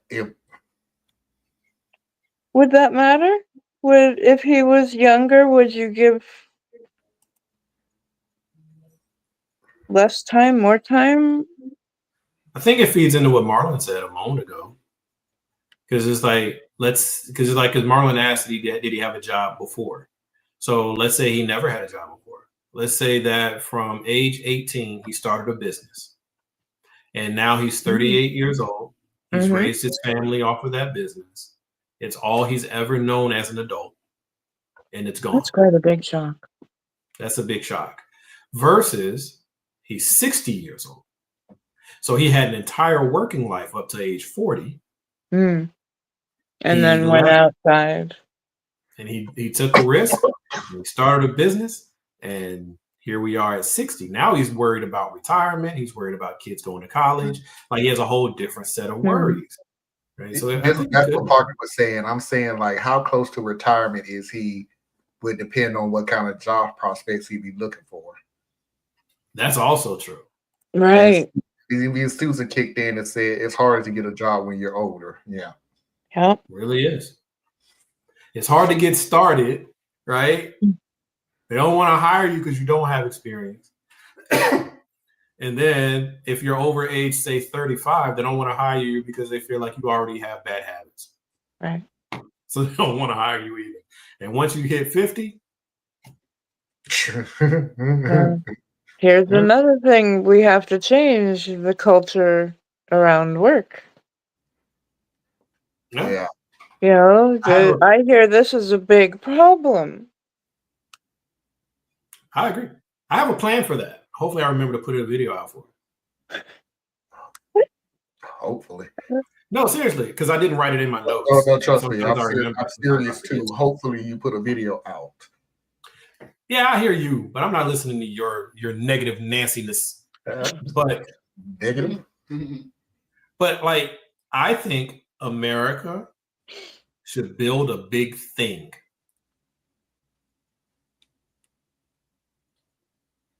In the Nordic style, you mean? They should build a big thing. They should say, and hey, Mr. Trump, if you hear me out there, you are welcome to steal this idea. We're going to do a government project where we are going to revitalize and do whatever, all the bridges across the nation. Okay. Now, here's how this is why I say you do a big thing. Okay. So retired craftsmen are now able to train incoming craftsmen. Apprentices are able to do the work. Right. So now you got trainees, you got trainers, you got workers, right? And they're able to do a project that will last more than a decade. Right. But you got to trim all the fat. You got to cut out all the cronyism and stuff and just go right at it. Federal program, not pushing it out to the states. The feds are running it.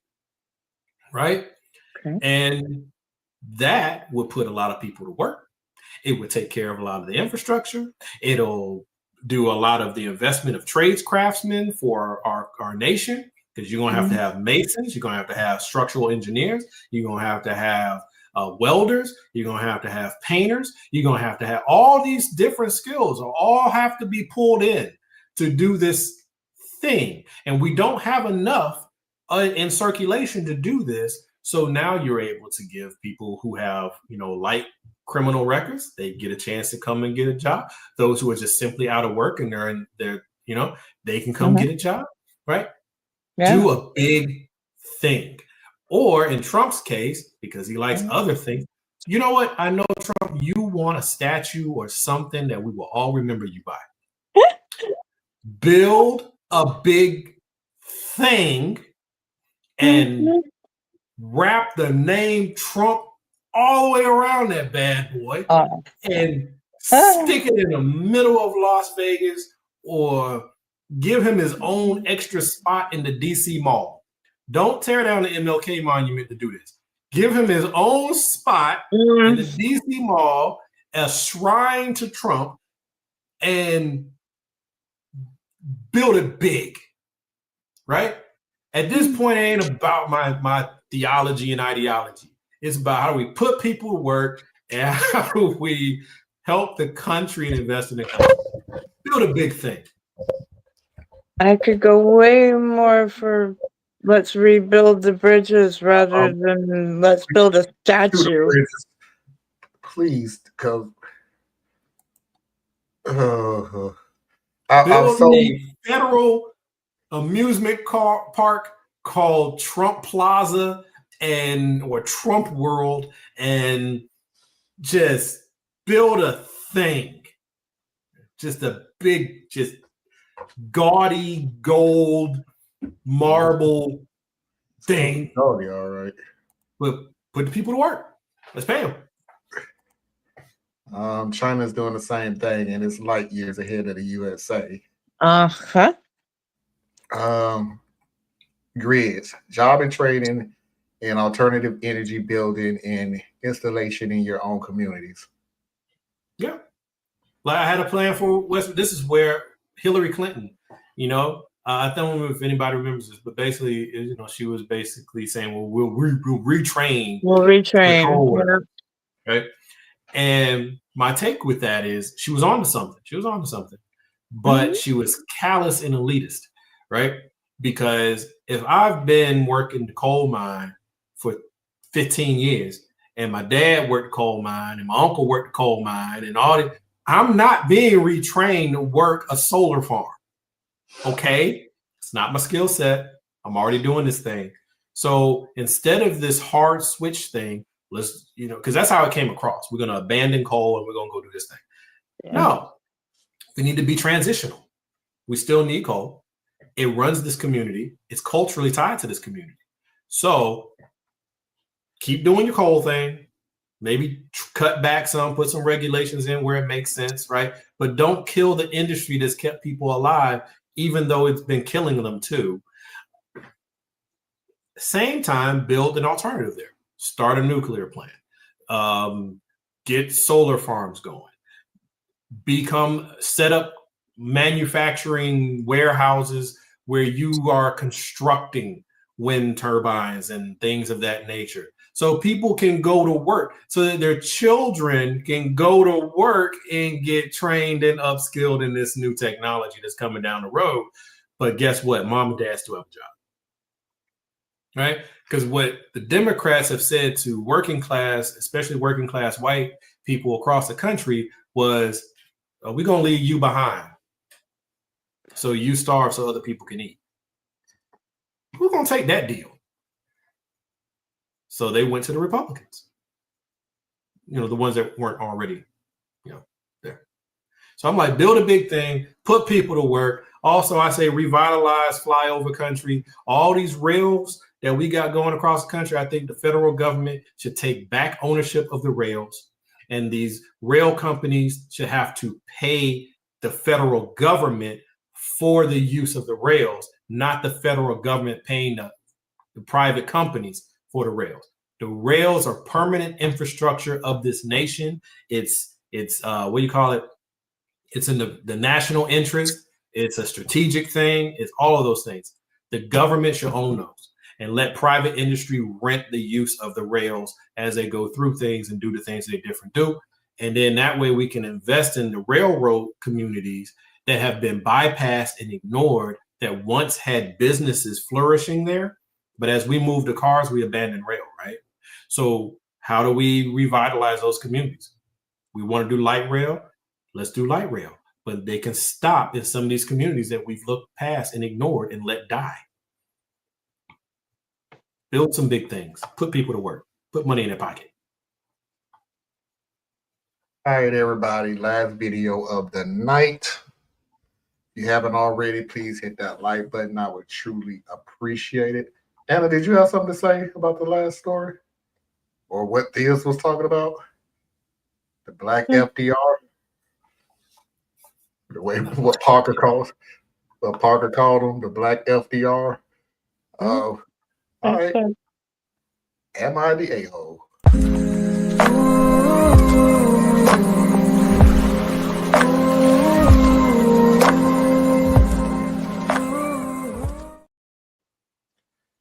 All right, last video of the night, ChatGPT. I, 35 male, recently had a wedding with my partner, 34 female. We've had a stable and happy relationship so far, and I love her more than anything in the world. The problem arose when it came to writing vows. Don't get me wrong, I love many things about my partner, but I couldn't figure out how to put them into tangible vows. I decided to use ChatGPT so I can have something well written and expressive to share at the ceremony. The thing about my partner is that she's very confrontational and no nonsense. If something annoys her, she immediately addresses it with no room for backing out. I also know that she's expressed disdain for AI in the past, but I did not realize how far the hatred could go. I don't know how, but she immediately recognized that the vows were AI. After I had finished, she had this angry look and whispered to me, "Did you use fucking AI to write that?" Oh, like during the wedding? Wow. I was quiet because I couldn't believe she had noticed that, and she was choosing to address it while we were on full display for everyone. She then said that I either speak from the heart or she walks out. I literally couldn't get any words out, and she kept her promise and walked back down the aisle, much to all of our friends and family's confusion. What? She's been ghosting me these past few days, which is atypical for her and honestly giving me panic attacks. Most people agree that calling off a marriage because of AI vows was an overreaction and that maybe it was a sign that our relationship would have issues, but a few female friends have said that they would have done the same. I'm hurt and honestly just needed it to help make the day more special. Is it worth fixing? Here's his edit. Okay, I screwed up. I did not check the post for a while because I wanted more points of view instead of just getting torn to shreds, but I understand why the situation is worse than I thought it was. I've been trying to contact my partner's family to see if I can talk to her again, but apparently she's been staying out of state with her sister. I'm going to tell her when she gets back what I heard here and that I understand. I'm also going to write new vows without AI and bring her favorite flowers and snacks. I still want her to know that I love her and know her. I will post an update when I can. Thank you all, even if some feedback could have been a tad more nicely put. Okay. Dude, let this one go. Right. You know, you even if you could get her back, you don't want her back.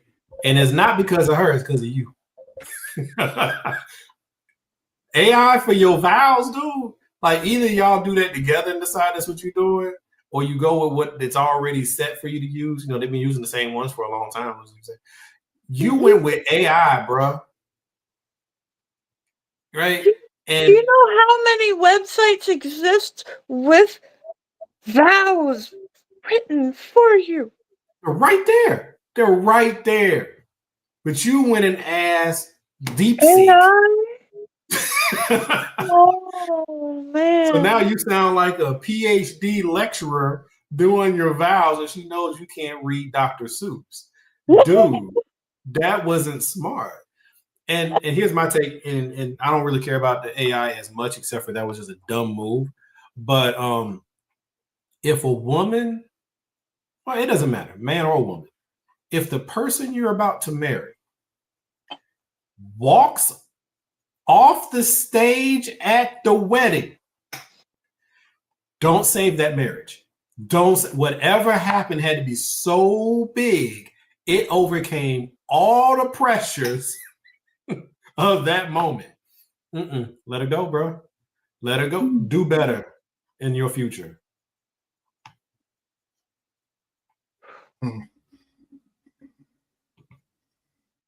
Marlon, you want to go?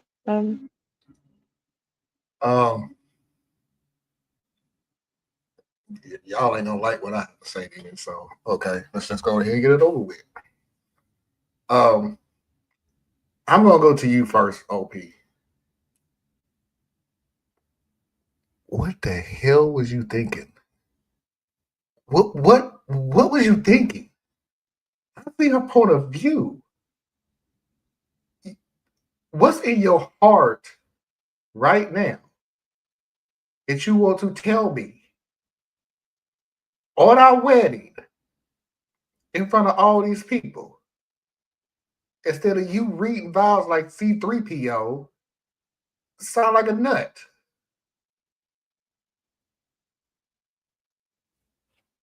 That's you. That surpassed just effed up. Do better, like they say. However, and I've said this more about this more than one occasion. If your significant other is willing to, and the word is embarrass you, no matter where you at, no matter who is in front of, and anything else, you don't need to be with that person. You just really don't. And you start off with, when she have an issue, she just willing to go in and say what she wants to say. That ain't healthy. How the hell do you make that sound like it's healthy and that's her quirk? That's just the way she is. No. What you're not gonna do is embarrass me in front of a bunch of people. That's what we're not gonna do. You can be mad. I'm not perfect. I know I do some wrong things. Shoot, I'm not stupid.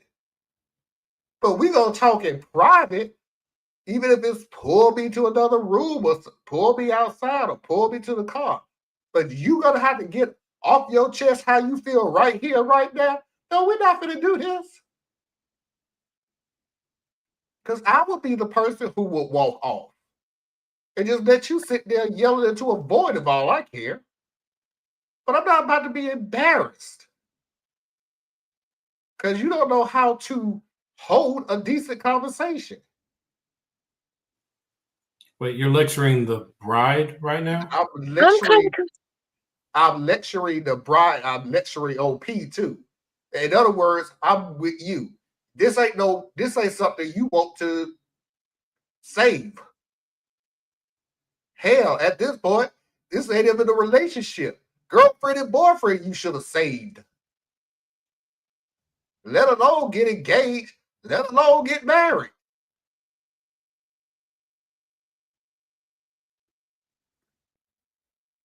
Whoever was had a good relationship, except for he did. You know how many times, you know what? My husband is a good man, caring, thoughtful, considerate. But one day he ran me over with his car. You know, it's always that one bad thing that just knocks out all the good stuff these people do. I heard so many stories about it was a sweet person. She was kind and gentle. She was always there for me. Well, after she cheated on me with the fifth guy, I just was wondering, is this a relationship I want to do? You ain't that good. They was not that good. They was not. I know you're good.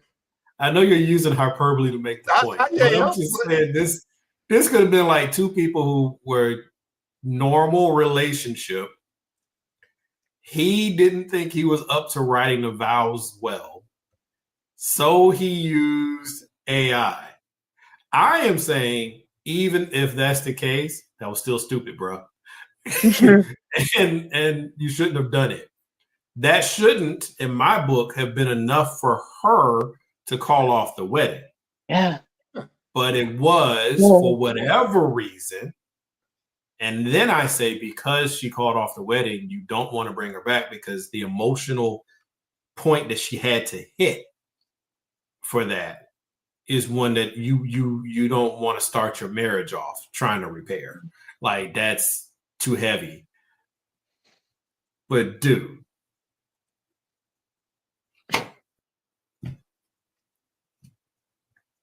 love you in so many ways. You are the light of my life.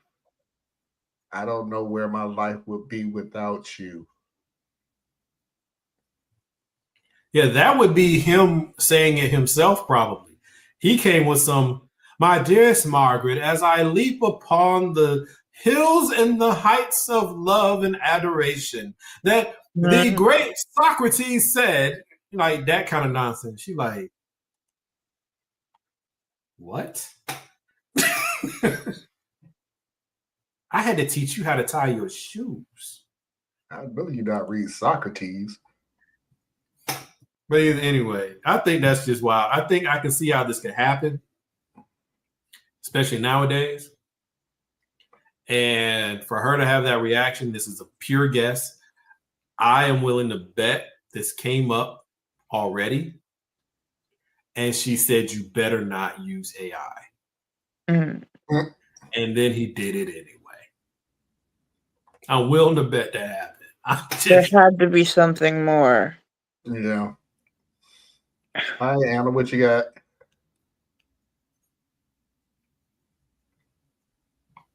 So I actually joined the Universal Life Church decades ago because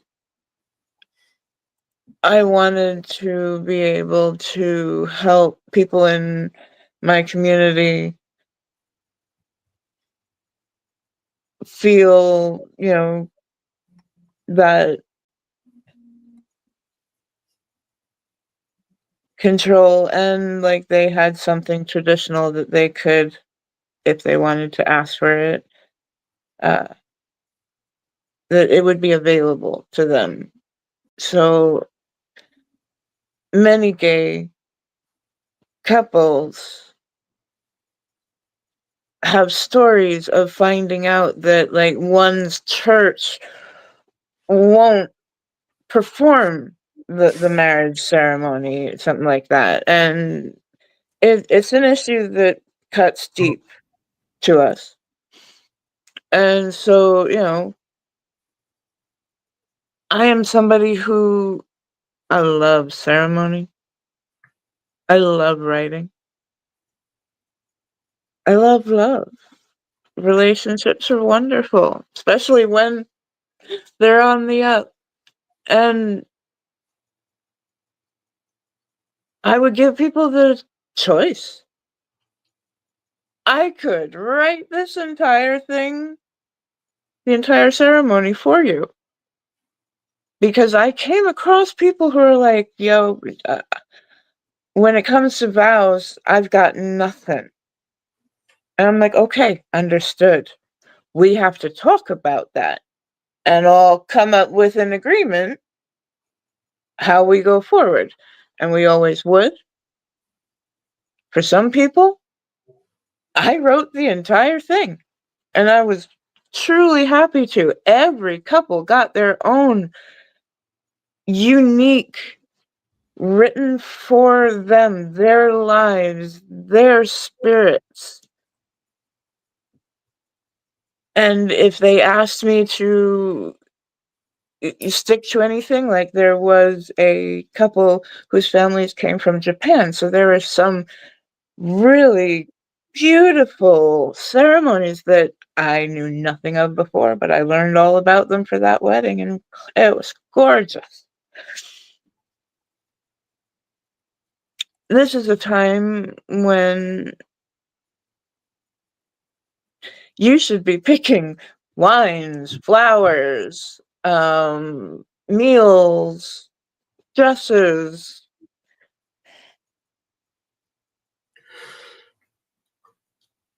Or if you don't have like that kind of money, which believe me, I dealt with that too. Give me a date. Dress pretty. Come on over. We'll sign the paperwork. Because that's truly what it is. It's paperwork. That's what the legality of it is. We give meaning to the ceremony that we do around it. Or we take that meaning away. So I understand when this guy is, feeling terrified. Writing isn't his thing. Poetry is not his thing. Maybe even love may not be his thing. But most people, they sit down and they'll give it a try. Because this is their partner. This is their wedding. If they don't try at this point, that's a big red flag. And so yeah, I was surprised when just okay for this. You're gonna call off everything? Like, this is where it didn't add up. Something else must have happened. And she gave him this last ultimatum that sounds like it could perfectly fit in here. But dude, you went to AI. There were so many other choices that you could have chosen. At this point, there is such a big philosophical question around the very presence of AI. Is it appropriate? Is it something that we should kill? Is it something that we should nourish? Is that if it was built by humans, could it ever be better than humans?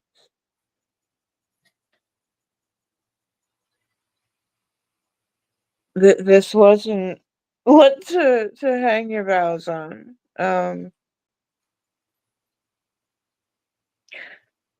There were so many other ways that you could have went about it. So anyway, that's my story. That's my input. I find it interesting, the philosophical debate about AI. And the reason why I find it so interesting is because we've got decades of movies that flesh out every imaginative version of where it goes. And not all fatalistic, but most of them are. But Kit and Knight Rider, that was AI. We loved it. Any of the movies where like the spaceship has the ability to run diagnostics for you and tell you what's going on, that's AI. Star Trek with Data, who was an android life form, AI. Any Star search Wars, engine, AI. AI. It Right? can put like things together and present it to you in a list. That's AI. So it's that's why I find it so entertaining when that we have a philosophical debate, because it's like whatever we can imagine, we will pursue. That's the nature of humanity. And so we have endearing, positive examples of what a computer intellect could be, and we also have really dark ones. So it's like, why are we acting like it's so foreign to us now? The reason why we're acting like it's so foreign to us now is because now it's real and it's here. And so the thing, and it's impacting economics.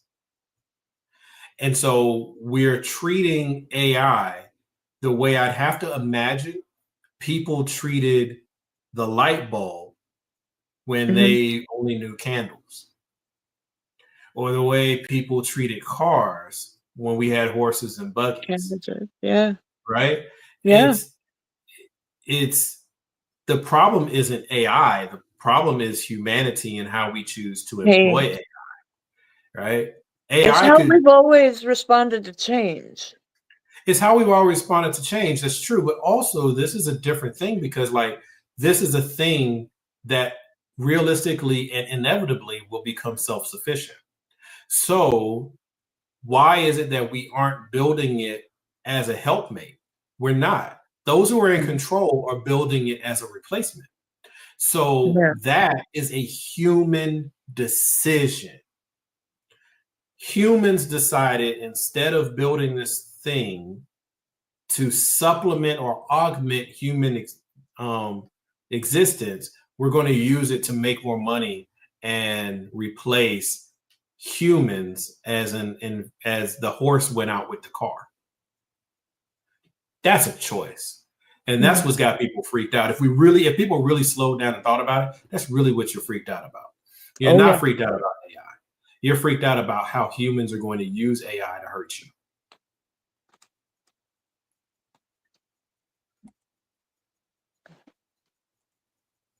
That's it? I think I said a lot. Me too. We got room for one more. Y'all just want to hang it up all of the night. Leave it up to you. I said I got one more, but if you want to hang it up for the night, I can do that too. Just hold on to it the next week. It's not even an am I the a-hole. It's just funny. Marlon's funny is it's petty. Yeah, I'm like, wait a minute. It's petty. Let me put it to you this way. It's petty. It's a petty. It's your show. If you want to run this thing for the next however many minutes to get through it, that's up to you. We're here, but just be aware it is over 2 hours. So it's your call. I'm good either direction. Whatever Anna feels like she's up to, and then we just go. All right, Anna, what do you think? I mean, I am starting to run out of energy, but I could hang on for one more. All right, last video, mother-in-law.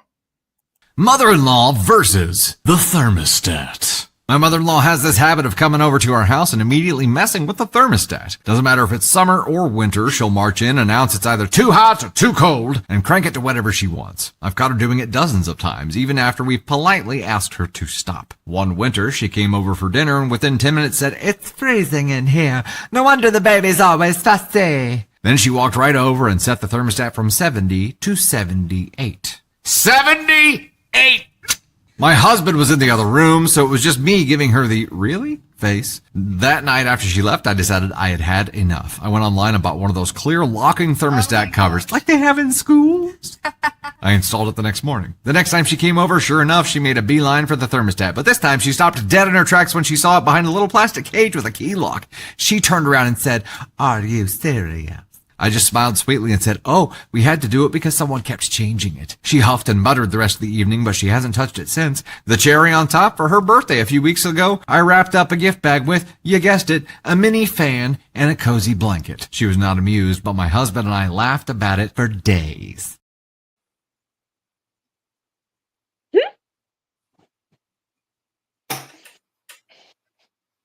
I told you it was petty. Told you it was petty. You can't give me that look when I said it was petty.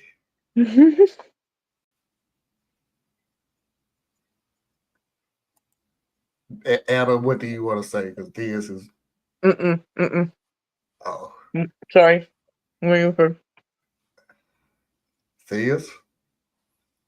I don't do petty. So I'm a little lost on that one. And this is an elder. So when she's here, she changes the thermostat, and that's mama. Is it annoying? Yeah. But I think people take the thermostat way too serious. So she's here. She flipped it. She leaves. I put it right back. And I go on about my life. And then when she shows up 2 weeks from now, she's going to do it again. And when she leaves, I'm going to put it back again. And it costs me maybe $3. It costs me more to go to the store and buy the equipment to lock up something in my own house than to just set it so that it automatically resets itself, which almost every digital thermostat will let you do, or go manually push the buttons back down. I would never do something like that to an elder. I just wouldn't.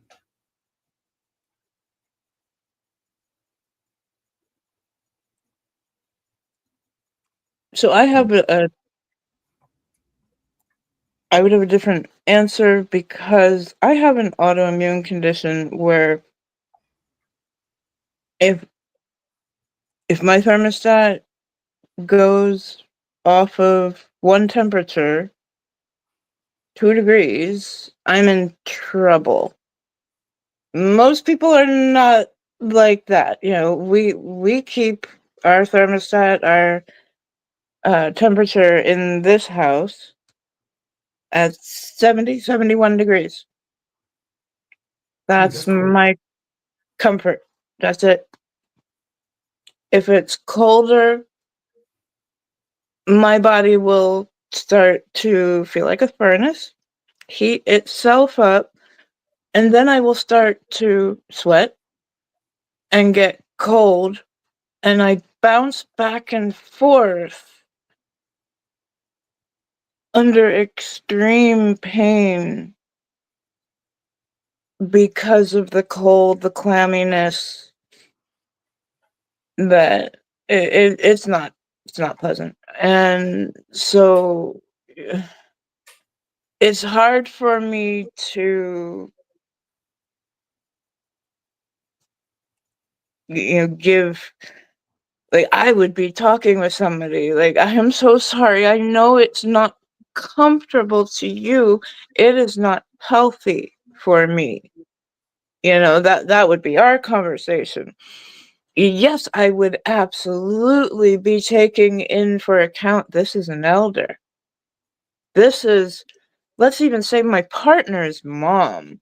I would actually try to deal with some healthiness. I don't know how else to say that. I would deal with a lot of pain before, but it would come to a point. Any person would see it and be like, what is causing this? And then, oh shit, I am causing this.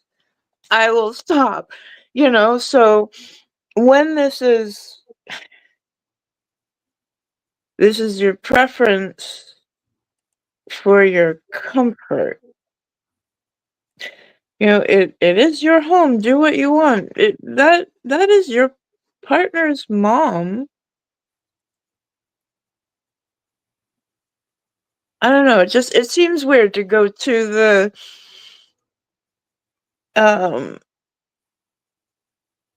lockbox, but it also seems weird to me to think of changing somebody else's thermostat. Well, it would seem strange to me if, like, I came to your house. It would Mm-hmm. not seem all that strange to me if I went to my child's house. Okay. Would I personally do it? No. I would tell them I'm cold. Yeah. And they would address it. But like, I wouldn't go to a friend's house and be like, "Oh, it's cold in here," and then change their thermostat. Right. To me, that's a different dynamic. And then, like what you were sharing, if someone has a medical situation, then someone needs to speak up and let everyone who's in that house know this is something. Like, if somebody, not like you volunteer because you walk in the house, here's your pamphlet on things, Right. but Mom, last time you were here, you changed the thermostat, and it's super important that we keep the house cool at a certain temperature because of the health issues that so and so deals with. And then now you've armed the other person with the ability to realize it's not just a matter of it's cold in here and they don't realize it. No, it's cold in here because they need it, right? Afford people knowledge, and a lot of times they'll act on it, especially when we're talking about your elder, because they're invested in you. Yeah. So that's where I would go with that one. But there wasn't like a sign that I thought in the story that kind of hit on the medical side. So then it becomes a matter of she's just too bold going and messing with somebody else's thermostat. Well, okay, talk to her. And if she doesn't listen, then you go with my solution, which is I'll just change it back when she leaves. But I'm not going to get into a tick for tat with my mom or my mother-in-law. I'm just not. Like, whatever happened to deference, man? Like, pick your battles. But her and her husband are both petty. So he found it funny. She found it funny. Yeah, really. That's just their humor. So.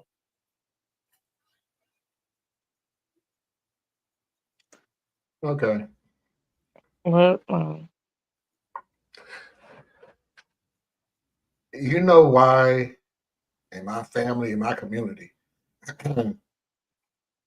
the elders have gained the most respect or have the most respect. They have the most respect because they earned the most respect. Oh, God. One of the ways they earn the most respect is not doing some bullshit like this.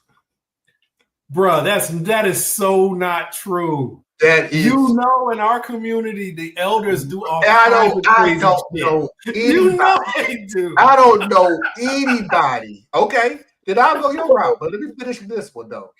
I don't know anybody that walks into anybody's house and start fiddling around with anything in their house. Okay. I don't know. I do not think that exists in my community. Me growing up, I've never seen it before in my life. But I can tell you this. Man, I got this from my mom. I mean, now, granted, my mom is not the same growing up that she is now. And yet, like I said, she's a woman trying to get into heaven now. That's not the woman that raised me. Oh, sir. It ain't. It ain't. And I told her. You got a different job now. You are not the same woman that raised me, so stop it.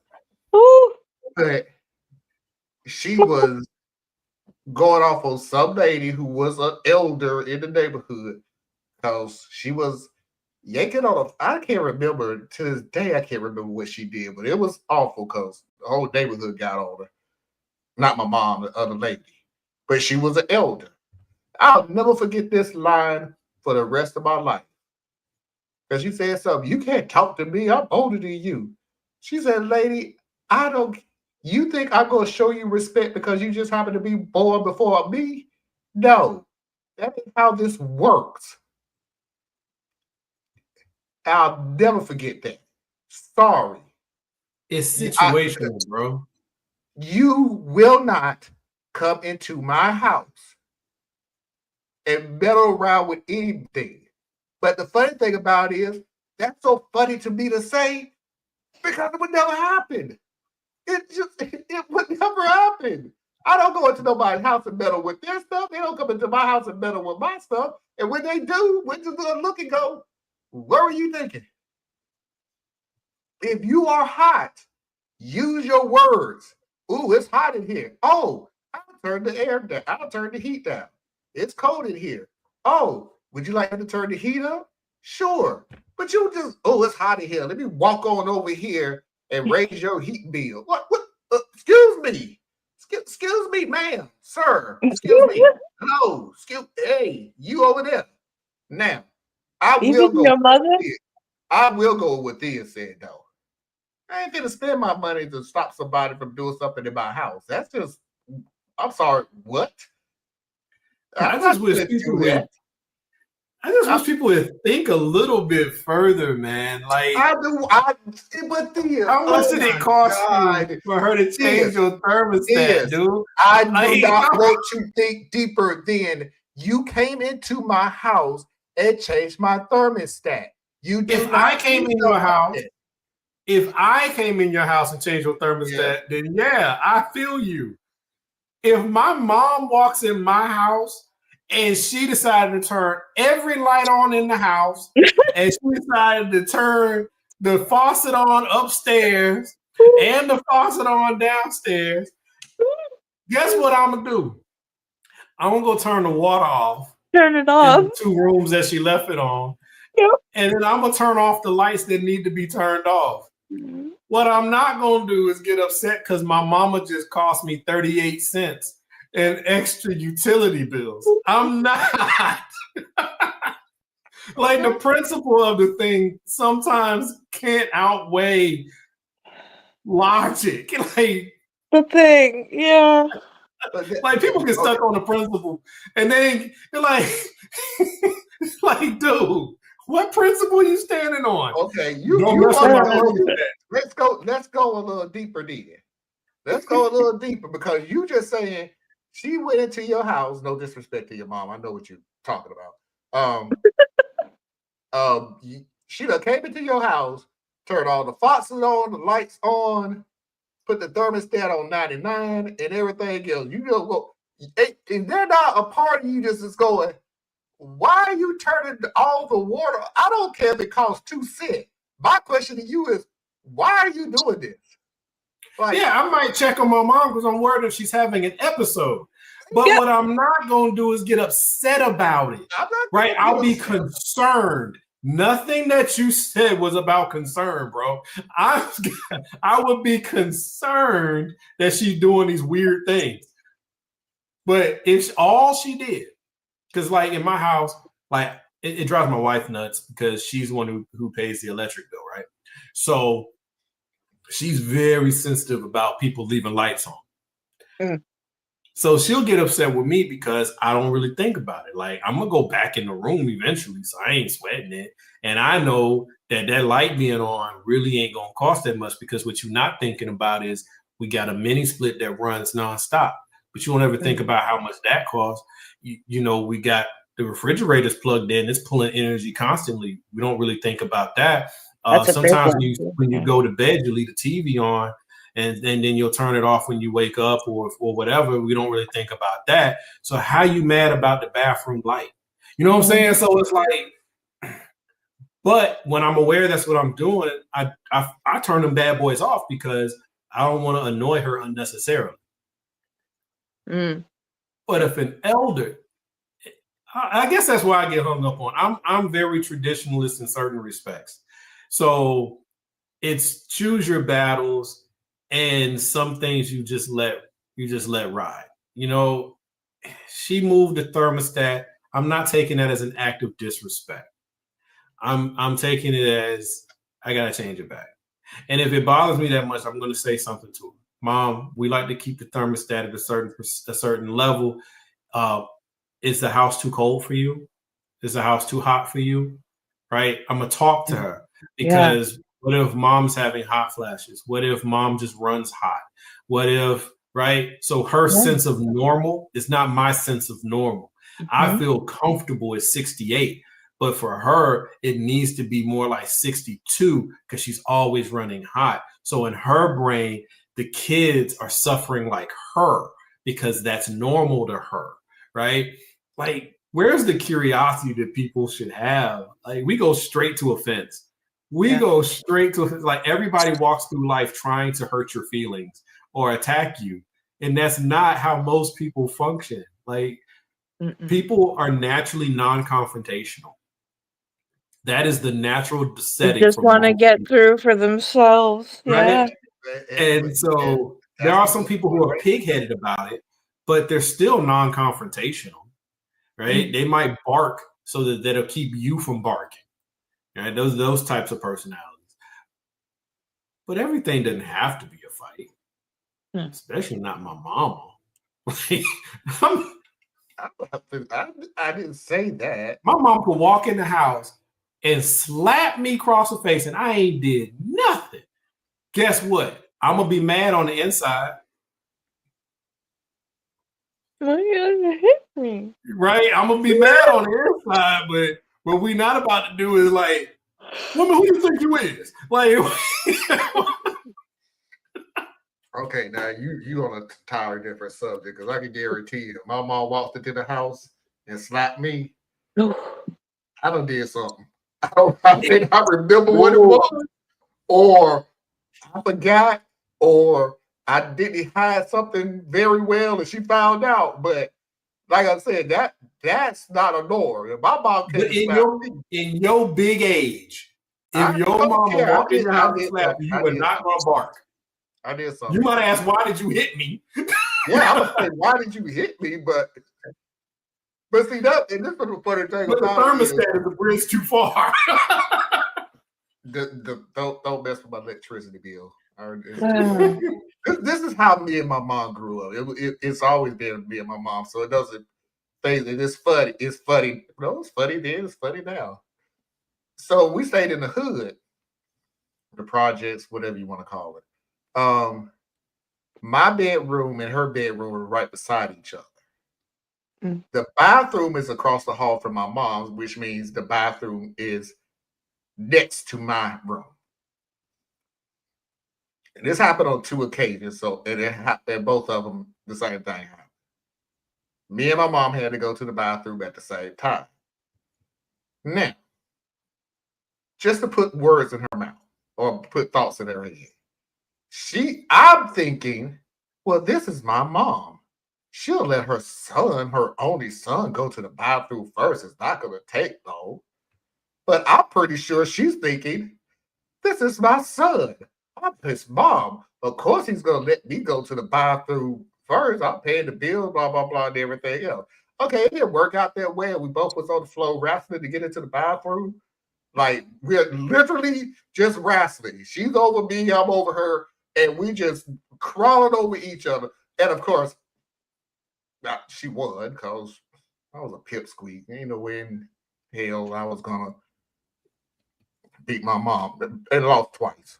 So that's not the contest. Huh? No, that's our dynamic. Always. I'm like, take your butt outside and piss on the wall. Yeah, she would. Yeah. Go outside in the hood and go. Yeah, that ain't gonna happen. No, but you get what I'm saying. Whoever gets to it's not who gets to the bathroom first when one person, there it is right there. I was just about to say it. I believe in a ranking system, and everybody doesn't believe in a ranking system. So in my world order, my elders outrank me, except when it comes to my children, right? No one outranks me with my children. Not even my wife outranks me with my children. But my wife outranks me in other things. And my parents outrank me in almost everything, except my children, right? So it's like, for me, there's an order for everything. So if an elder is doing something that is annoying to me, then I suck it up. If an elder is doing something that offends or hurts my children, I intervene. If you know what I'm saying, like it. So that's a me thing. I have probably an outdated structure for how interpersonal relationships are functioning.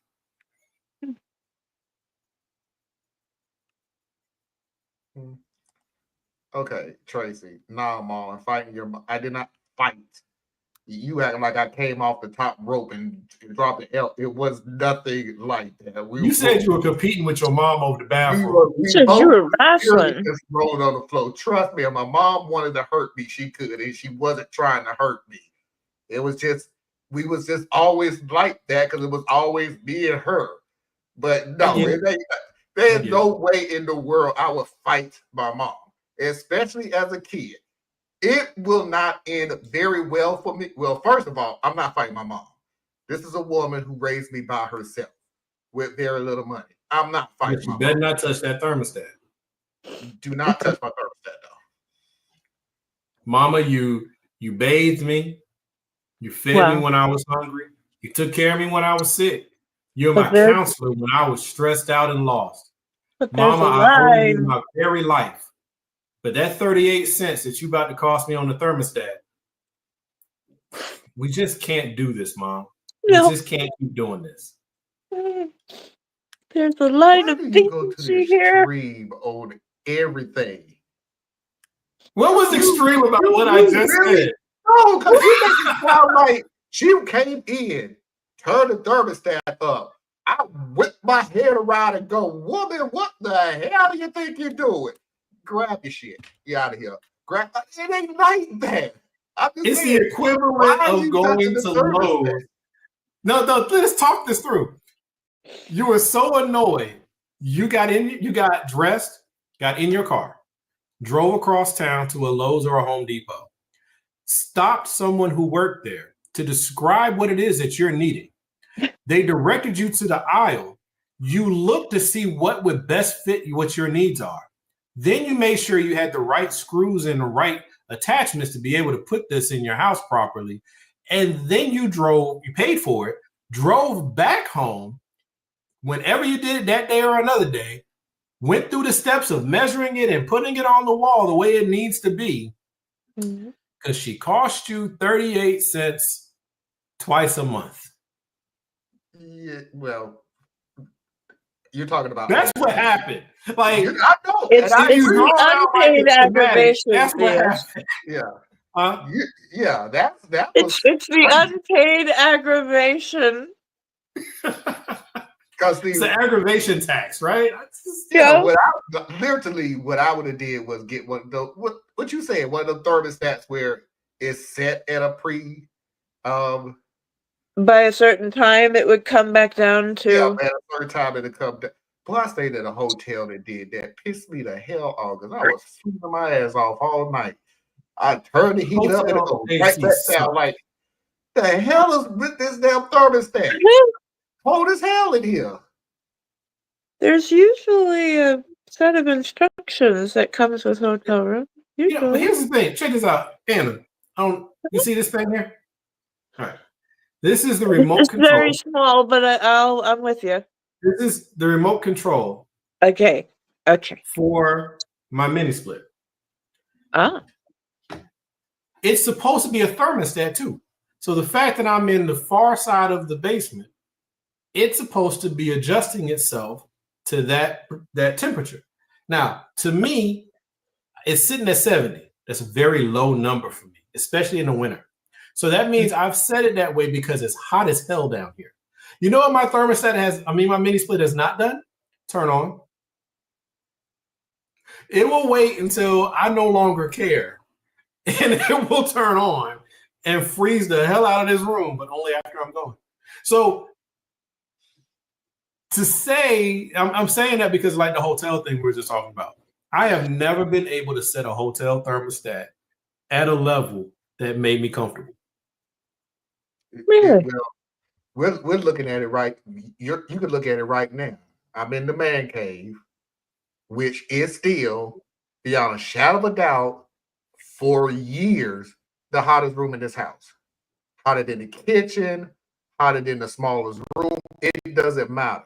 Now, this summer, it was pretty good. Turn it, the air on, it did a whole lot better. Right now, I'm over here sweating. And just to be clear, what's the temperature right now outside? Because I have the thermostat at 69. At almost 11 p.m. 48 outside. Okay. I'm over here about to cry because I want so bad to go over to my window and open it up just to crack it, just so I can get some air. But I'm like, not gonna do it because God knows I don't want to lose my 48 cents. Need that one day. I'm telling you. But need and that then gonna have the nerve to spend $50 on a Mother's Day gift. Where you think the 48 cent was in on $50? Apparently not. Taxes. Now, you are doing, you kick your mama out the house because of principle. Nobody said kick your mother out the house. Okay, how welcome do you think your mother is going to feel in your house when she realizes that you put a box on the wall to keep her away from the thermostat instead of talking to her? I'm serious. With that. I'm serious. If you didn't have the unction to speak to your mother about what was concerning you, and the way she had to find out was because you put a box on the wall, and then through some passive aggressiveness, somebody kept changing the temperature. I don't know, right? How welcome will she feel at that house? I'm willing to say she's not going to feel as welcome as she did before. So you, in effect, are kind of kicking mom out. Like, she's still able to come over. You're never going to stop her from coming over. Now she'll stop herself. So she'll come to see the grandchildren because she really misses her grandchildren. But it may take a new form now. Now it may be, can y'all come over? Or would the kids like to go to the park? Or would the kids like to go see a movie? These all sound very innocuous, but they are ways of saying, I no longer feel welcome in your home. Let me find a happy medium for everybody. Like, people don't think like that. I know they don't. But it would be helpful if people did. Like, raise your emotional IQ just a touch and be like, what changed? What may have caused it to change? And if people would do that more often, they will realize that sometimes people stopped interacting with you the way they used to because of you. Mm-hmm. And they don't know how to engage with you any more than you knew to engage with them. And so they're just trying to solve the problem the best way they know how. And there you go. All right, 2 comments here. Then there's the kind of hotel where you throw the mattress on the floor and sleep in your sleeping bag. El Paso. That's a homeless encampment. I am not.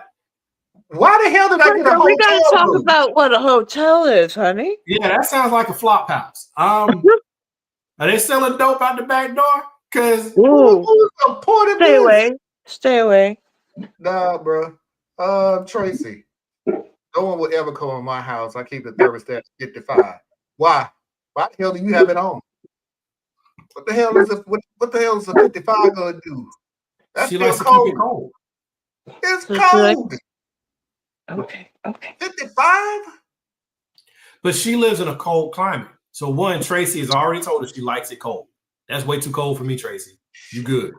But if the temperature outside is 35 and she keeps it at 55, that might feel pretty comfortable to her. Oh, here come baby. It would drive me crazy. I'd be like, I can't wear gloves in the house. Yeah, nah. Here come baby mafia. If you need to be able to control the thermostat 8 degrees in order to feel comfortable at someone else's house, that is a you problem.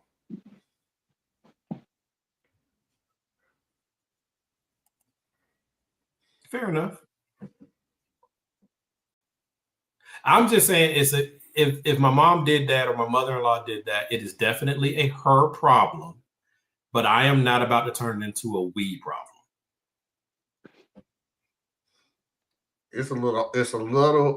Now I will add this. It's a little harder if it was a mother-in-law compared to your mom. Like again, I grew up with my mom. I know how to talk to my mom and go, look, what's going on with you and the thermostat? But that's a me and my mom rapport compared to the mother-in-law, which how I talk to my mom is not how my mother-in-law would take it. I don't know. My mother-in-law is like the sweetest angel on the face of the planet. It's hard for me to imagine her ever being mad. Now, stories have been told. It's told that she was. It's been told to me that my mother-in-law chased my wife 8 blocks because she was pissed off at her. So I'm inclined to believe. Yeah, it was. I got to give your wife props. My wife said something like, she said something back to my mother-in-law, who the hell you talking to? You don't tell me what the F to do. And my mother-in-law was walking into the house and my wife said something to that effect, something disrespectful, obviously, but something highly disrespectful. And she thought the screen door closed, so my mother-in-law didn't hear her. Well, she heard her. She said that screen door flew open, and my mother-in-law chased her 8 blocks. Like, yeah, this is your last day on earth. Me, my mom is not going to chase me. And she's told me, I'm not going to chase you if I'm mad at you because you have to come back. I will just wait. She was right. Where the hell am I going to go? Why am I going to use my energy chasing you? You got to come back into this house. You have to have a roof over your head. You have to eat. Yeah, I don't understand how people don't think such things. Even children. Like I remember very clearly as a teenager, most boys go through this at some point, where we start smelling ourselves and we're willing to buck any form of authority that's over us. And I remember even as a teenager, I was, great shape, young, strong, all those things. And I wanted to fight my dad because I was so tired of him and his mouth and him always telling me what to do and riding me so hard. But even then, my brain said, where the hell am I going to go? Right? Like, have somewhere to sleep if you're going to go. But Anna, you have to understand something. I would have places to go for a day. Exactly. Oh, no. I don't mean for a day. No, I mean have yourself. No. I lived in the hood. Ain't nobody taking care of another kid. Nope. I'm just going to sit here and wait this out. You be back. Yeah. And by the way, I'm not going to forget. Yeah, but hey, I'm going to have to run in a minute. My baby's on the way back on the bus. All right. Okay. Well, this is the last comment of the night. And yes, it was a flop house. I was younger then, traveling all around the Western U.S. with Amtrak. Okay. Fizz, tell everybody where they can find you. Check me out at Complex Mind Simple Man. You're going to have more content coming through down the line through there. Just search Complex Mind Simple Man, no punctuation, and it should take you to my site. And there you go. Anna? I am BoreliaEtc.com. Ladies and gentlemen, boys and girls, children of all ages, non-conforming individuals, and of course, I'm assuming you're LGBTQ. I appreciate Anna. I appreciate Fizz. We will see you all next Thursday. What? Next Saturday. And until next time, we will see you when we see you. Peace.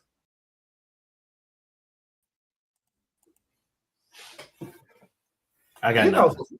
for 48 cents, back in the day, I used to get a whole box of candy for like a quarter.